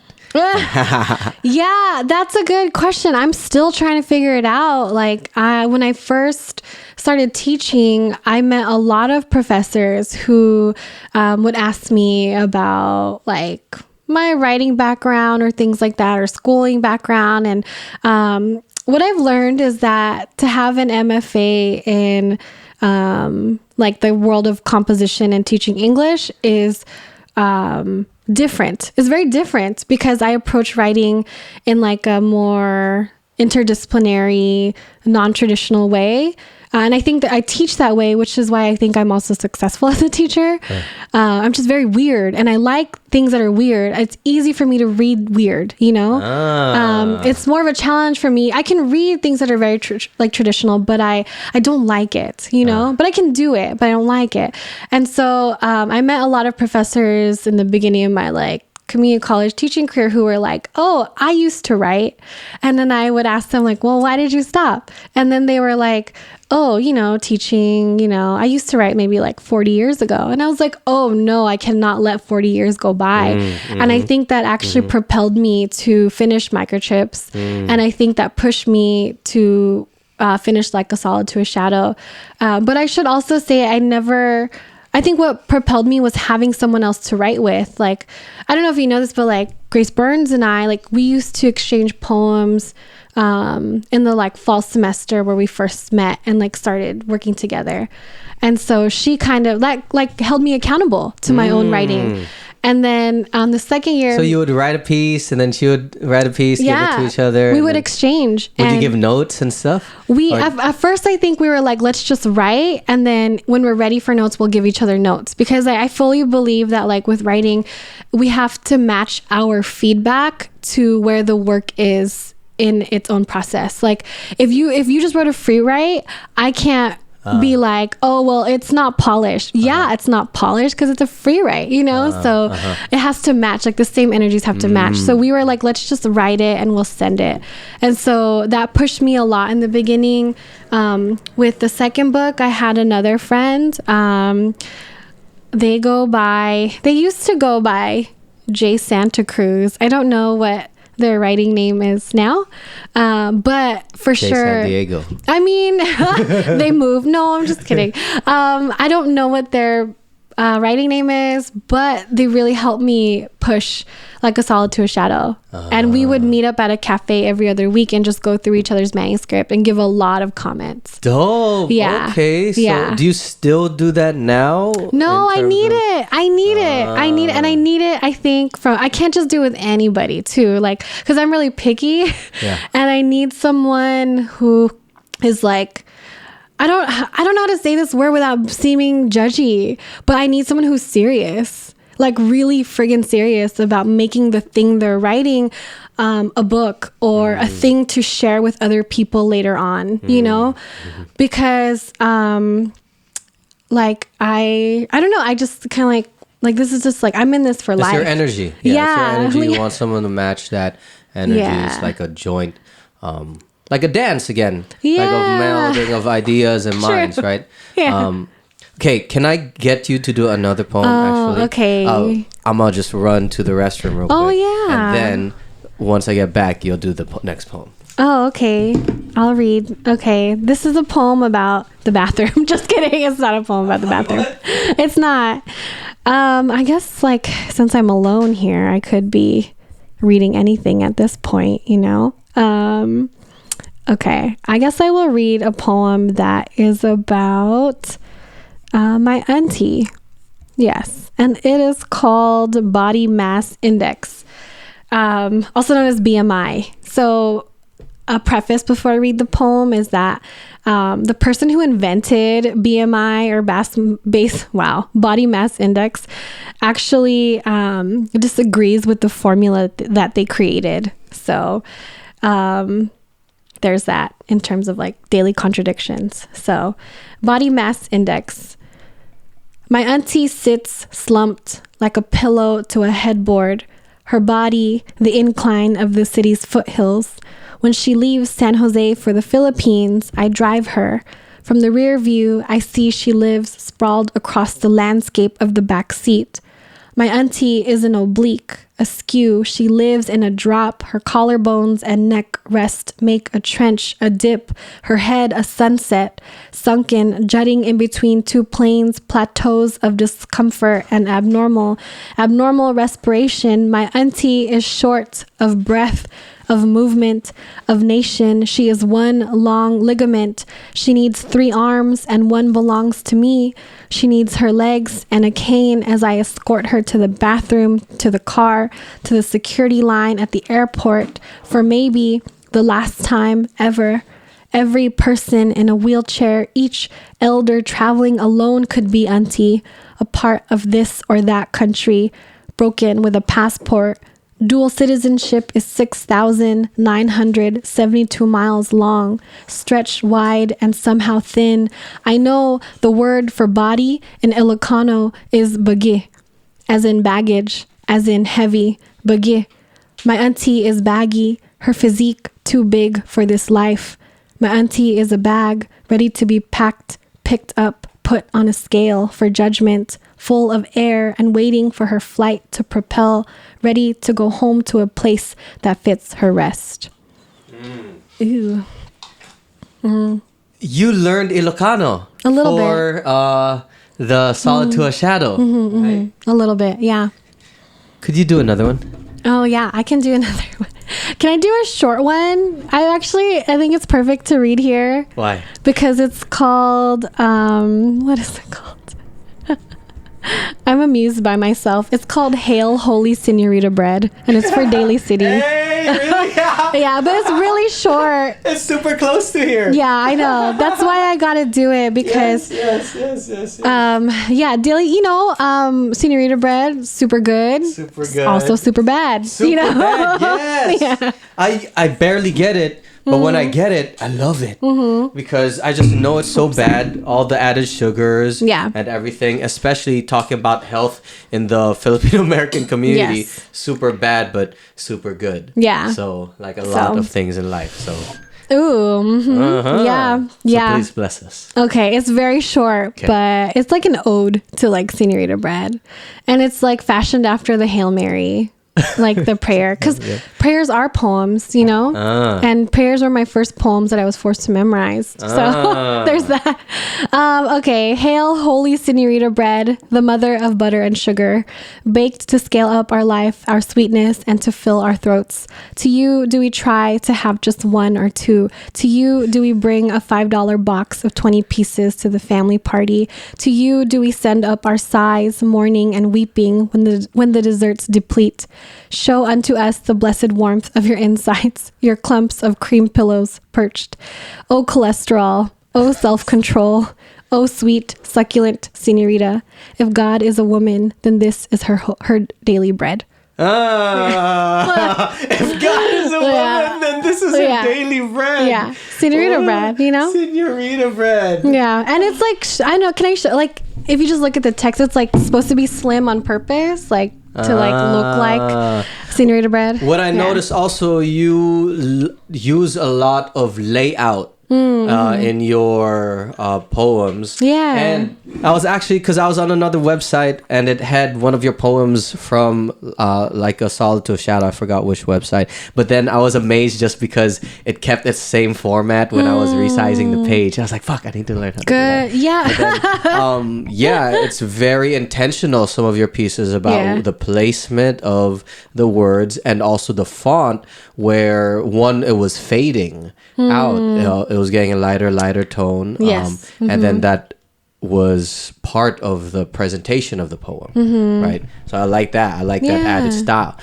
But in terms of creativity, because this is within the world of arts, I actually wanted to ask, kind of backtrack to your decision to do an MFA, right? Okay, let's go there. Yeah, let's do it. It says, one of the things, I'm going to pull up receipts. You say, the 1-year project of writing a play for a Filipino cultural celebration. Ooh, I did do that, infusing poetry and performance into it made me want to go through the transformative process of writing and pursue an MFA in writing, right? Wow, you really dug. Yeah, you got all the receipts. And it's helpful that you have hella content online, right? It's not organized, but yeah, I'm glad.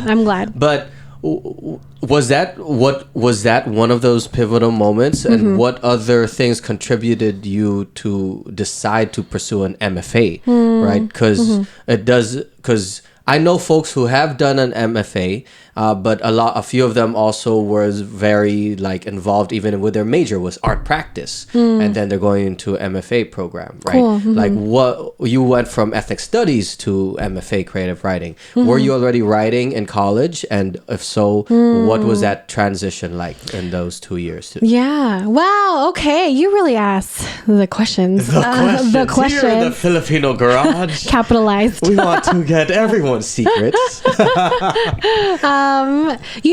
I was in college, I was listening to a lot of spoken word, actually.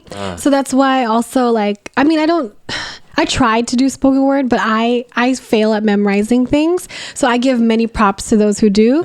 But yo, I gotta do a pause though. You have props to your performance in terms of Microchips for Millions. The way that you perform this with the audio backing, that was on point. That was like perfect presentation. Yeah, that was when you read at the book launch. Yes, that's what I read. That was probably the best reading for that book that I've ever done. Oh, really? Actually, yeah, I kind of wish there was like I wish my whole family was there.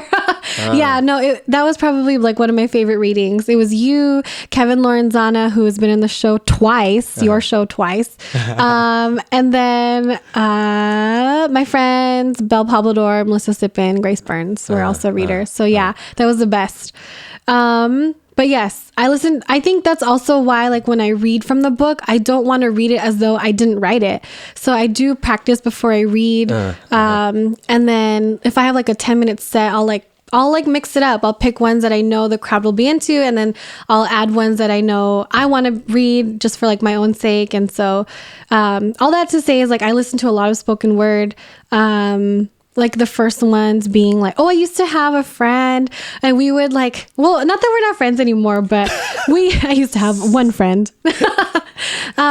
We used to exchange spoken word CDs. So we would be like, okay, you buy this one, and then I'll buy the next one. Spoken word CDs? I didn't even know that there were spoken word CDs. Like this is right before like MP3s became a thing. This is like the Def Jam poetry. Yeah, just like know there were. I know this is a whole thing that needs to be like further documented and shared, but there was like, I don't even know where to start. So there's the APIA Summit, Asian American, Pacific Islander American Spoken Word Summit, that used to take place in the 2000s. Like the first one was like in Seattle, and then it was in Chicago, and it would be a convening of all of the spoken word poets, and people who love spoken word poetry would go, and some of their favorite performers would be there just sharing their work. Damn, and this must have been like in the early days. This was like early 2000s, and my regret is that I think like I came into college like towards the tail end of that. And so when I was listening to spoken word, like I still had to buy the CDs with my friend, and we would switch it. Yeah, we would switch, and then we would convert the CDs to MP3s, and that's how we would be able to share it with other people. But he and I like were pretty religious about it. And then I don't know, like I was born with two tongues. They're a spoken word collective out of Chicago. I felt like I spent my whole life looking for them. And then there was a spoken word duo called Reverse. They're from one was from Seattle, I think, and one was from Boston. And then I started connecting things like, like Boston also has a dope spoken word scene, and it's Asian, Pacific Islander American, and this is also where a lot of APIs have historically lived or migrated to, so I started making all of the connections. And I think that's why, like, when I am able to travel the US, like I will look for the community in all of those cities. In Seattle there was a collective called the Isang Mahal Collective, and I would listen to all of their stuff, which actually Gio or Prometheus Brown from Blue Scholars used to perform at those open mics. That lineage and legacy of art and oral history has always been a part of community. So when I started listening in college, I didn't know that I was actually tapping into a network and community of people who have always been doing this, And so I share that because a lot of spoken word artists today, like who are like API, may not even have heard of I Was Born with Two Tongues, but what a poetic name even, So I started listening to them, and then Were they a Filipino group too? One is a Filipino, like Pinoy poet, Marlon Esguerra, who is like one of my favorite poets.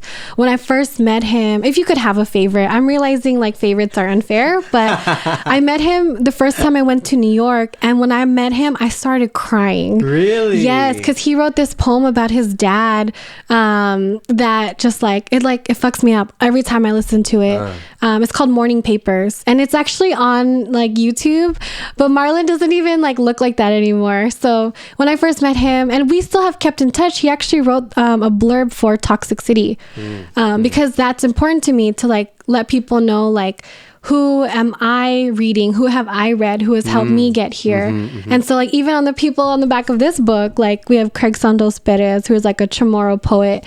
I love his work, and his work is fragmented like mine is, or mine is fragmented like his, because I read his stuff. And then who else? Gemma Nomenzo is like, she's a nonfiction writer. She founded Filipinas magazine, which actually doesn't exist anymore, but now she runs an online platform called Positively Filipino. Oh, yeah. I've seen that. Yeah. She's also my friend's mom, which I didn't know. I was like, your mom is Gemma Nomenzo? And she was like, yeah, why? And I was like, oh my God, like, I love her. She has a book of essays. I love her book of essays. And then Liza Arpello, like, amazing. Legend. Faculty mentor. Yeah. So anyway, the MFA, I think another poet friend of mine, Jason Magabo Perez, his book just came out in the past couple, maybe like year or two. It's called This Is for the Mostless. Yeah. Have you heard of that book? You have it. That book, I like that book. Like, I have been waiting for one of Jay's books for a very long time. It was interesting because it was kind of similar to yours, but I think goes a little step further in terms of the range of styles. Like one page goes from very academic even, and then into this abstract poetry, and then personal, and then so jumping around like whoa, but then still kind of threading things together. And then there was narrative in there, like almost short story style presentation, then poet. Like it was pretty dope. Like that's when I was like, what the fuck is it? I remember vividly reading on the BART, like kind of going from one page to the other, and then just jumping in terms of how I'm engaging with the book, because there was very like academic pieces in there. So and I think that's why it's hard for people to find Filipino literature, because these books are often like not categorized according to traditional genres. Like that's technically a book of poetry, but I know it has elements of fiction and short story in it, and the academic, right? And because a lot of the work that I've read from Filipinos is like in many ways like beyond genre, beyond categorization, it's hard for people to find us, you know? But yeah, like when I found Marlon Esguerra, I was like, I just started crying. Oh, can I finish that story? Yes. So there were 4 people, and I was born with 2 tongues. Marlon Esguerra, the other one is Emily Chang, who's actually like an actress and like a kind of like a TV writer in Hollywood. My goal when I lived in LA, I had hoped that I would meet her, but I never got a chance to meet her. Denizen Kane. Emily Chang, if anyone knows. I know. I know. Please. I would love to meet her because her work is beautiful. She doesn't even write poetry anymore, I don't think, but you know, that will never like, it will never change the fact that it changed me, you know? Denizen Kane, lives in the Bay. I've met him a couple times, so that was always like wonderful. And then the last person I actually just met recently, her name is Anita Yo Ali. She was the 4th person in I Was Born with 2 Tongues, and she teaches at University of Washington, Bothell. I just went to a conference there, and when I met her, we looked at each other and we were both like, do I know you? Do you know me? And I was like, oh my God, like, are you Anita Yo Ali? And she was like, yeah, who are you? And I do that a lot with people because I do a lot of research before I have to go out and like do things, which is why I think it's hard for me to go out and do things. But I met her and I was just like, oh my God, Anita, like your work changed my life, you know? And where were they based? Where was this collective based again? In Chicago. And there's a huge API population in Chicago. I didn't even know that. Like we can trace our diaspora according to where our books are from and like where our literature is, you know? Yeah. Oh my God, I just met these dudes who were at the Filipino Book Festival last weekend, 2 weekends ago, who are from Canada. And I think they wanted to talk to me because I had told people on this panel I was on, like, Filipino Canadian books are amazing. Like, the US has a lot to learn from Canada in terms of publishing, I think, because they publish a lot of native poets too. And like, I could only hope, like, there are books there that I cannot get here, you know? So when I went to visit Norbesi, I spent a lot of time in bookstores, like just looking for things I would not find here. Yeah. So I don't think I answered your MFA question. I'm so sorry. No, I love this. Is how it goes. This is art. Can I answer it really quick? Yes. So Jason Magabo Perez told me he got an MFA, and I was like, "Ooh, what is that?" And he like walked me through the process, and he actually wrote one of my letters of rec to get into CalArts and other schools. And so him and his best friend Vijaya Jennings, who actually is a community college instructor too at like Antelope Valley College in Lancaster, they wrote my letters of rec for me, and they were also spoken word poets before. They're part of a collective called Freedom Writers. And so before the friggin' White Savior movie came out, they were called the Freedom Writers. And then, yeah, so that like tradition of like writing and like, I guess like, if not performing, then being performative when I read, like that kind of comes from all of that. And I decided to get my MFA after I wrote a PCN, because I was like, ooh, I could really do this, like stick to a writing process. So that really was a big jump, that PCN for you to go and get an MFA. Oh, damn. That's super impactful then. Yeah. And then now you're back full circle helping teaching the PCN class. Yeah. Oh, so I would like to ask, what was the biggest thing? I know this is kind of those broad questions, but what did you get out of the MFA program that is still retained with you that you would probably not, or maybe not have gotten if you didn't enter that program? Maybe from the perspective of somebody thinking of taking the MFA program, right? Maybe, or they're creative, they want to be a writer, they're thinking, do I have to take an MFA program to write? And or how can it benefit me if I want to pursue this? Yeah. Okay. The MFA taught me how to read. It like really taught me how to read. I was reading maybe like anywhere from 400 to 600 pages a week in grad school. And I was reading everything that was assigned, even the suggested readings, because I knew that when I went to my program, I was giving myself this gift of time to write that I otherwise would not have had. And I also think like you definitely don't need an MFA to do this writing. Like you don't need to do it as long as you commit to the writing process, commit to learning. I've learned just as much from like writing conferences. Like there's one that used to be here in the Bay. It was called Voices of Our Nation, VONA. That was the first writing conference I went to, specifically for writers of color. I went in 2011 before my MFA, and I learned so much from that, which actually that time I went to VONA made me really hungry for more. So I was really excited to go to my MFA afterwards. Also, like, I have a friend, her name is Nigela Moomin. When we were in grad school together, she was doing the film MFA and writing MFA at the same time.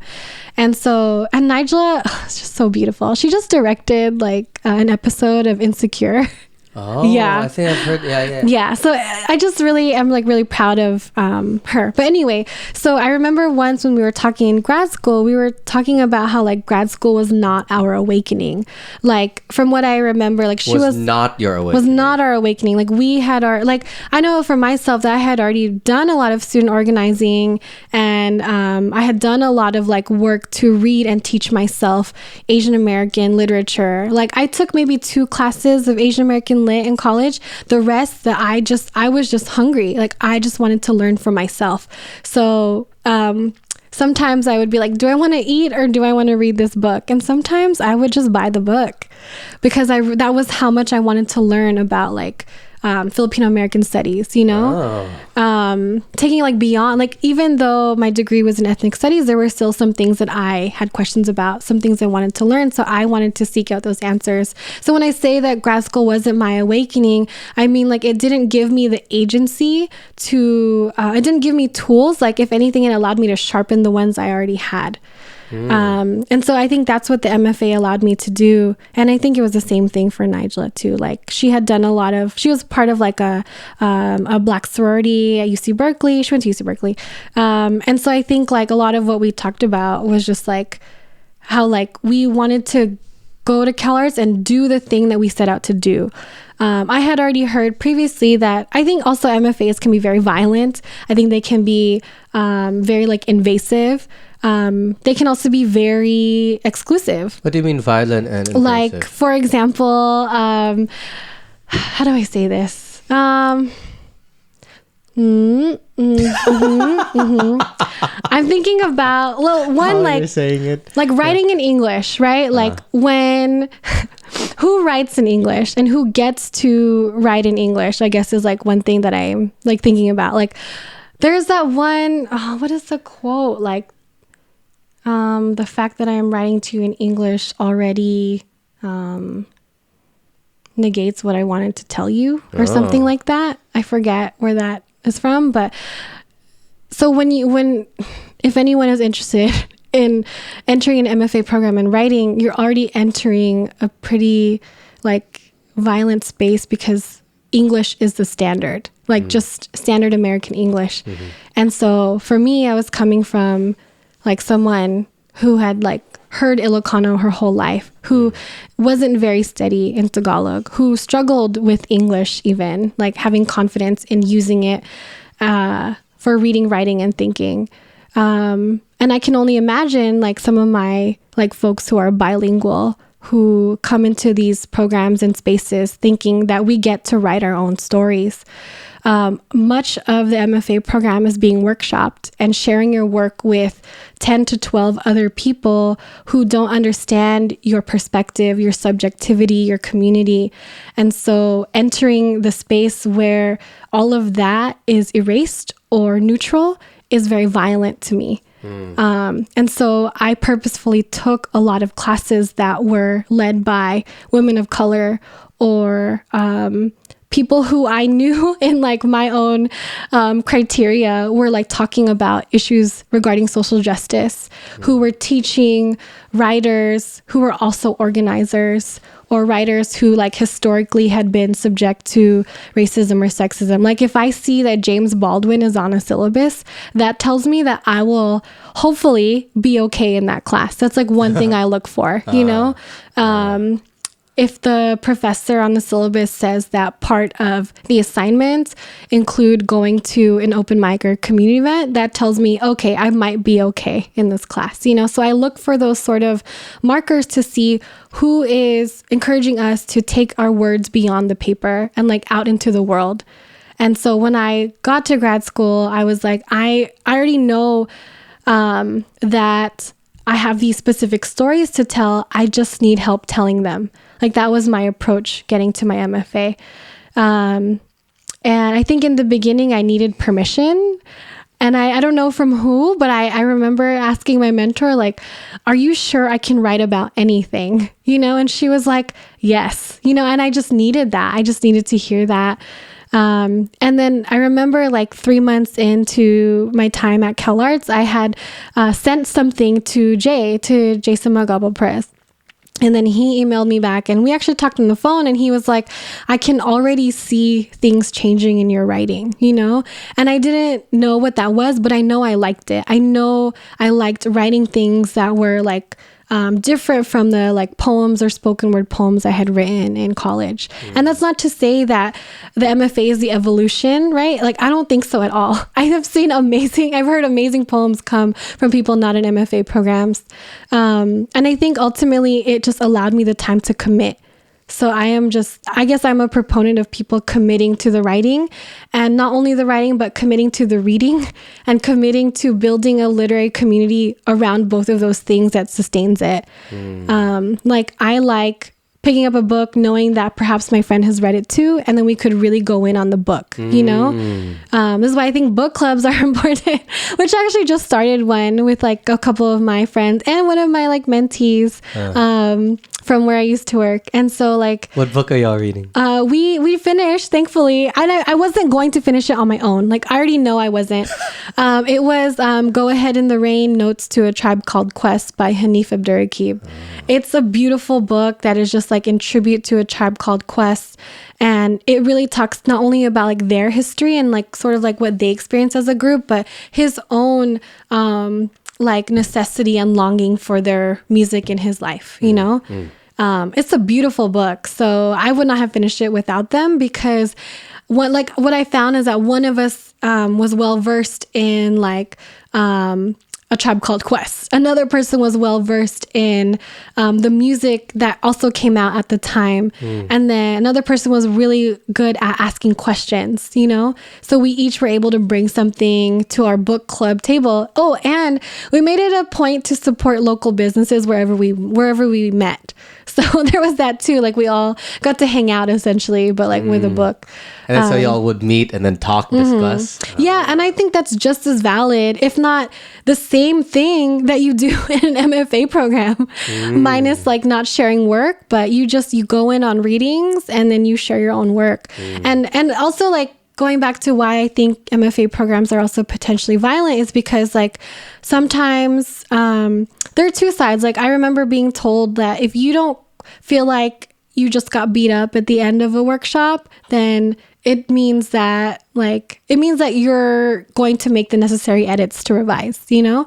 So there's that, the feeling of getting beat up, which is also kind of like, ooh, it didn't need to happen like that, you know? And then other times, like, people just don't know. Like, like I remember the first time I had something from Microchips workshopped in my class, I just started crying because someone said, and it wasn't even anything to do with like a personal attack or me, but I just realized that the fabric of what we were all talking about was my life and my livelihood. And it was very delicate and tender to me. And then it was just treated, I think, in a way that was as respectful as it could have been. But also I wasn't used to seeing like stories like that centered and then talked about, or even like up for revision. Like I think someone said something like, what's a fab operator? Like, is that like fabulous? Right? Someone said that, and I will never forget it. I will never forget it, because a part of me was like, oh, like it's anything but, you know? So what is a fab operator? It's short for fabrications operator. So they fabricate the microchips. They compose them. Yeah. And so when that person just said it like that out of context, in like from like a cis white male bodied voice, right? Like, which is unlike what I have known, and the last voice I expect to be associated with my book, like something about that was just very like disheartening, you know? And then there were other workshops where people would just like read your shit and just like laugh, you know what I mean? And I was like, wow, like this is fucked up. And sometimes that happens because the facilitation isn't going very well, or the teacher is not well versed in various voices, you know? And so I think that's also what made me want to be a better teacher, because I was like, we can't have students who are like literally crying in class and you're not going to acknowledge that. You know what I mean? Damn, they won't acknowledge it? I mean, sometimes sometimes no. And I've even seen it where I haven't been the one crying, but I've been the one in the workshop, you know? Like, I don't understand why sometimes education, whether it is like English classes or writing or any other class, like why is education going to be a process of bystanding?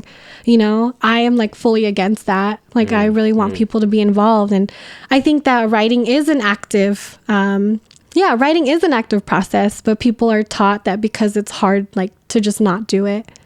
But I think of writing as a mirror. I say this all the time in classes. Writing shows you what you know and what you don't know. Yeah. I think you said that, and I think that's what. Yes, I really believe in writing as a mirror, some kind of reflection that tells people about themselves and their world. Ew. And people seldom see it operate in a way that allows them to rediscover anything about themselves or their world. Ooh, I agree with my former self. Yeah, I agree. Because I also read that you started journaling when you were 6. Oh, yeah. After the passing of your father, right? And then I actually relate a lot to journaling because I try to do it every day. I don't always get to do it. But at least now I have already stacked up notebooks from like 2012, 13, 14, 15, 16. And it's so cool just to be able to flip back and see like, oh, this little snapshot of a day, like where I'm at, whether sometimes it's like, cool, I'm so grown from before. Other times it's like, damn, I'm exactly the same. Like the entry looks just like that, right? But now that we've kind of gotten this general context of who you are, right? And since we'll start closing in because of time, right? To beat the San Jose traffic. I know. Is it okay? 310. Yeah. What's up? Yeah. Okay. I like asking. We can kind of do this a little quick because of time, but I also want to ask first. Now that you've gone through the process of writing and you're back into your teaching position, how do you approach teaching? And also, and taking into account kind of you're coming from a space which is very creative and it's going into academia, and then also second is, what's your writing process now? Like, do you sit down in the morning, like you have to write da. Yeah. Do you write when there's a deadline or whim or what? Okay. I think that one of the best pieces of advice I got about teaching was actually from Professor Nathan Jones at Skyline College. This is when he was actually training me to teach in the CIPHER hip hop learning community. One of the first things he told me was like to enter the classroom and to enter teaching the way that I would like to enter in a way that is reflective of what I need to do and say so that I can enter. You need to do and say so you can enter. Like I was like, what do you mean? And then I was really nervous about teaching an English class that also included hip hop. And because thankfully in CIPHER, all of my knowledge of like just nerding out and like reading about hip hop artists' bios and like listening to music and reading the jackets on CDs, like all of that knowledge was finally going to be put to use, in CIPHER. Yes. But I was concerned about like, how do I enter when I have students who are listening to things that I don't know about, or like I'm not listening to, or I just don't even know where to find, And so he said to just enter the way I know how. Like, how would I want to enter if I was a student? And I was like, well, I guess I would enter through poetry. And he was like, exactly, like start with poetry. So now that's why all my CIPHER classes begin with some poems, because that's how I know how to enter. You know what I mean? Like you perform a poem? No. We read a poem and then we analyze it. So that's how we enter. I don't like to read poems on the first day because, well, one, if it's really good, they expect it every day. If it's really bad, then they might drop the class, So I try to just save things for the end. So that's how I enter teaching. Like what, and also I think it's changed to now it's like, what do I have to offer? Like every semester I'll go in with like, what is like a current event or maybe even like a contemporary issue that we could discuss in the classroom space that they would not get a chance to do outside of it, So like this semester we're talking about like gun control and gun violence. We're talking about, the like wars and uprising in Kashmir and Sudan, because those are some of the things that I can find as a poet who also teaches like poets from those particular subjectivities and identities, So that's kind of like how I try to enter, like, what do I have to offer? And then... What classes are you teaching? This is like an English 100 composition class and English 110 intro to literature. Also, you're teaching both? I'm teaching, I'm teaching both, and the PCN class, and then English 105, which is like a new composition class with more support. Yeah. And then you had a second. The second now is how do you approach your creative process now? How do you make time for that? And then when you sit down, like, what is your vibe? Like, do you have a daily practice? Do you free write? Do you work with other folks? Like, what does it look like for you now? How do you sustain I wish I could write every day. I wish I could. Right now, I write a lot in the breaks, like winter break, summer break. And my goal is to write as much as I can without judging myself, because I know I don't get to produce a lot. Like I can't make a lot of poems or stories during the school year. I actually haven't written a poem since August, which I'm really kind of like, it's like really unsettling to me. I've created other things, but not poems. And then so during the breaks of like the academic year, I'll write without judgment. And then during the school year, I will edit and revise. So that way I have things to revise and edit. And since my mind is already in the like evaluating, assessing mode, it matches editing and revising perfectly. So it took me a couple years to learn that that's going to have to be my style for now, but it works out. How do you know when you're done with a piece and it's ready? I'll read it. I'll read it out loud to an audience. And then I'll see how the audience like reacts. Oh, so you're very like not dependent, but you use the audience feedback a lot. Yeah. And if I don't get feedback, it'll just be in the reaction, or it'll be in if they approach me afterwards, you know. And then if they don't, like sometimes people email me, which is really nice. But mostly it's like mostly intuitive. Yeah, I'll just like feel it out. I know that sounds weird and inconclusive, but it'll feel done. I think some of the things that I've read today have felt, they feel done. They might change later on if they are published in a book, but they are, for the most part, done. Or I'm done with them. Yeah. Do you have one more to share to close off? Okay, cool. So while you're prepping that, I'll ask you the question that I like to ask everybody who comes in. Now that we've kind of gotten almost a trajectory of you, what are 3 pieces of advice that you would give to your younger self? Oh, man. It could be from any stage, whether it's the one in San Jose, San Diego, before you wrote your first book or whatever, or someone last week. Okay. 3 pieces of advice? Yes. One would be, to my younger self, would be like to be more fearless. Yeah, I think that would help. Do you think you're fearful? Sometimes, yeah. I think I worry a lot, or I think I carry a lot of things. So... yeah, would be to be more, knowing what I know now, I wish I would have spent more time with my family. Yeah. Ooh, I'm not crying. You're crying. Yeah, I would spend more time with my family for sure. And then, yeah, let's see. So it's 2, right? Be fearless, spend more time with family. And then, I kind of wish like when I lived in LA, what's the word?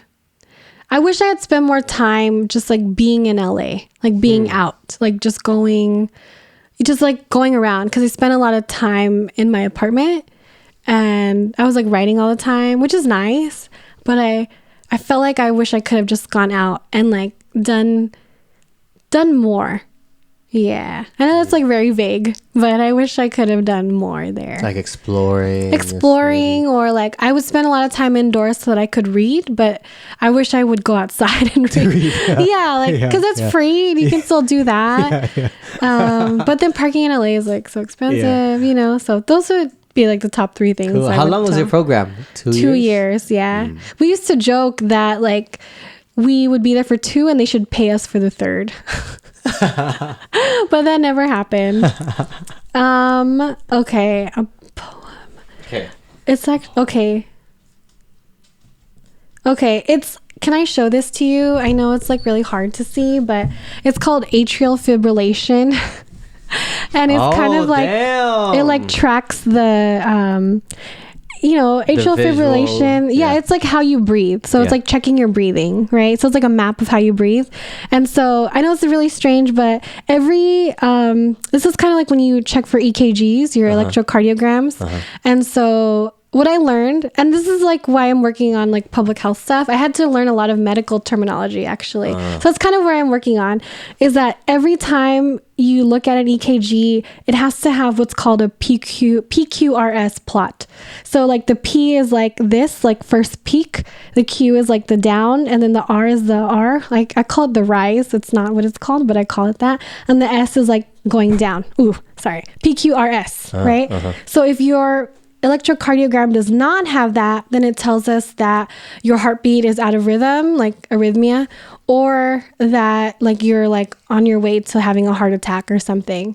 So then I thought, like, that's so poetic. Like an EKG is basically a story of your heart, So I was like, well, why don't I employ that? So anyway, it's like we have like 3 EKGs here that use a PQRS plot, but then don't. Is that like super nerdy? Yes. That's why I love writing. You can create your own shit, So, wait, why did you have to learn?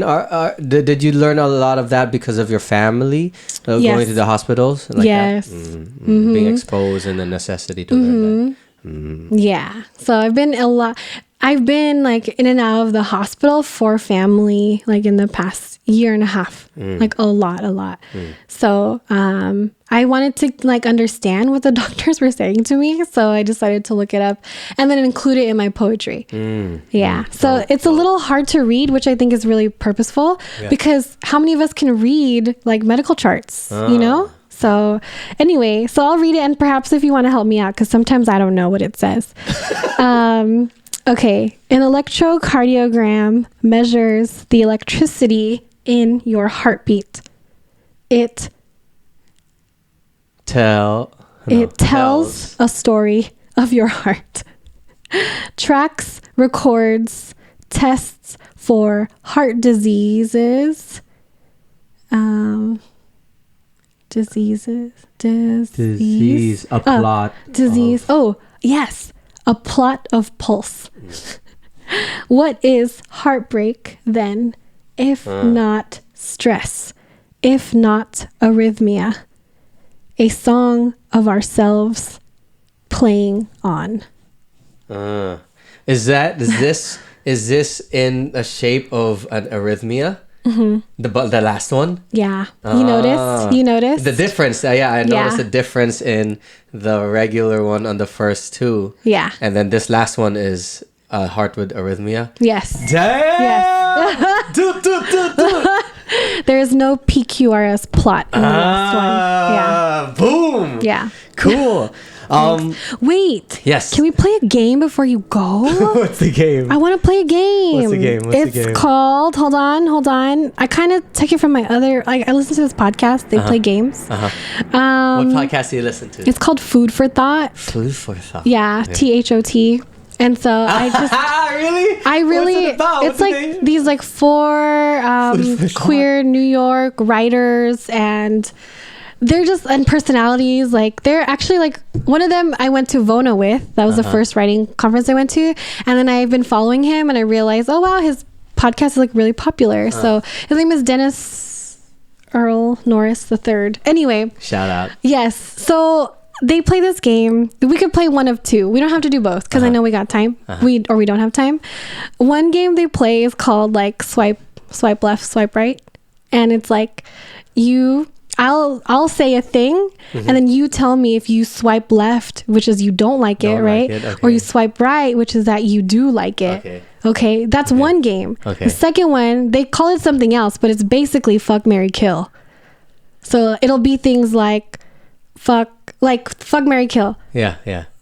I've heard this on a panel before. White feminism, neoliberalism, and like student loan debt or something like that. Fuck, marry, kill. So you pick one. Swipe left, swipe right, or fuck, marry, kill. And it's not what you think it is.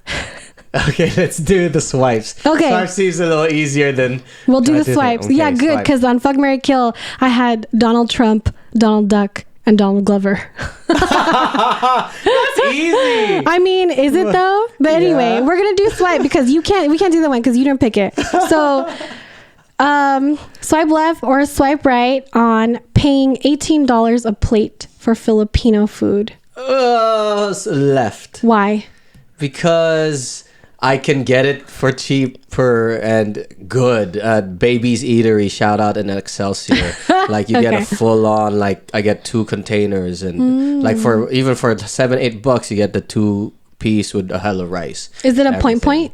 Yeah. Ooh, that's the best. And the best dinuguan in the state of California, Ooh. in my opinion. They still use the litid, the innards also. So like it's the good meat.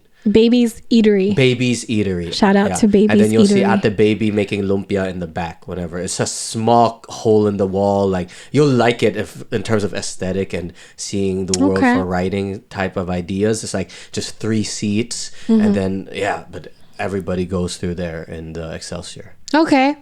All right. Okay. We got like 2 more. Okay. Swipe left or swipe right on therapy. Oh, swipe right, of course.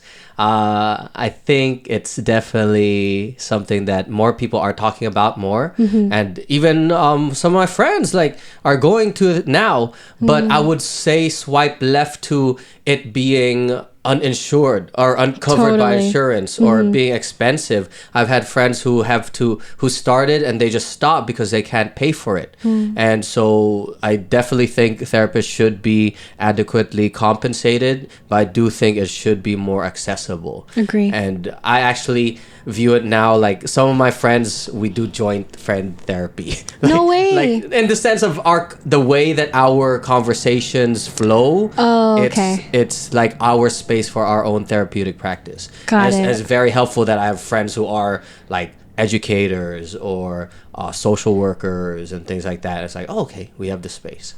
Okay. I like that. I agree. Okay, last one. Swipe left or swipe right on señorita bread.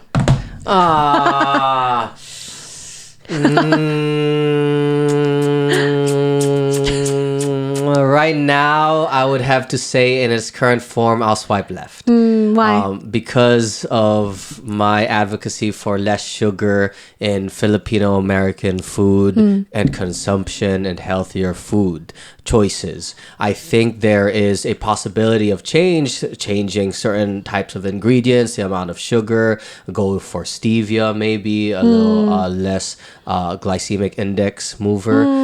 And so, but those are still not yet done, but in its current form, I have to swipe left. Okay. But I still appreciate it when it's brought. Okay. Cool. Thank you for coming on. Thank you. I like also giving the opportunity a little hip hop. Do you have any shout outs? Oh, gosh. In the spirit of hip hop, as you say in Empire of Funk, at least you tried and at most you tried. Yeah. Oh my God. You really did a lot of research. Yes. Well, shout out to you for doing a bunch of research. Thank you. Other things I want to shout out. And how can people get in contact with you? How can they collaborate with you if possible? Oh, okay. I don't want to collaborate, but I'm just kidding. I'm just kidding. No, people can reach me on Instagram and what is it called? Twitter. Yeah. Okay, Same handles at Janice Sap. Janice Sap. Yeah, JANICESAP. And then can I shout out? Well, yeah, I think. Here's some books of poems that people need to read. Yes. Filipino poets, just because like we're in the spirit of this podcast. One, people need to read All Things Lose Thousands of Times by a queer Pinay poet named Angela Peña Redondo. They need to read God's Will for Monsters by Rachel Cruz, Pinay poet from Hayward, now lives in Riverside, and just won the American Book Award and is like badass. I've collaborated with them. Like, I really like collaborating with them. And then let's see, I just taught Jen Henry Gray's Document. It's a book about living undocumented in the United States as a queer Pinoy, or as a Pinoy who is also queer. And then what else? Let's shout out like the Filipino Canadian people I just met. One, I think his name is Eric Tigley, and he is like an illustrator and has really cool prints. I think his Instagram is like at Eric Tiggs, Tigz. And then the other one, Eve Lawson, who self-published a book in Canada called Oh gosh, Bodies of Water. That's what it's called. Yeah, it's a novel, which I'm still reading. So, can I shout out one more? Yes. Jason Bayani, spoken word poet, OG, Pinoy poet in the Bay, recently shouted me out on an interview he did in a podcast. And I was like, whoa, you did not have to. And so he just came out with a book earlier this year called Locus. And Jason, like when he speaks, like the world just has to like come to a standstill because like he is the rumble, the earthquake, the storm, you know, like it's just, he just has such a beautiful voice. So that's what I'm reading. That's a lot for me to study now. I know. I have a lot more to and those are new. Study. Those are like they just came out in the past few years. So dope. And when can we expect something from you? Oh gosh. Good question. You know, should I like make a pact or like a commitment? maybe. Yeah. Okay. No pressure, but if you want. My goal is maybe, how about this? Like, I'll come with like a finished manuscript. Like, and I don't know, I'll finish it by the end of 2020. How about that? I'll finish either a young adult novel or an essays collection or a new book of poems by the end of 2020. And then it'll be published in like 2021 or 22. Yeah, depending. I'm trying to get like I'm trying to look for an agent who will then sell it to a major publisher so that it will have more distribution, which is why I'm a fan of like publishing, because it means like a longer life form for the book. Yeah. So that's what I mean, I've also self-published things. Like I totally believe in that, but it only lasts as long as I do. And as long as my energy for that project does. So I don't know if I can sustain my own shit for too long. So that's why I think we need publishing houses. Dope. Ooh. Yeah. Thanks for coming. Let's get you out and beat this traffic. Yes. Thank you. Woo. Bye.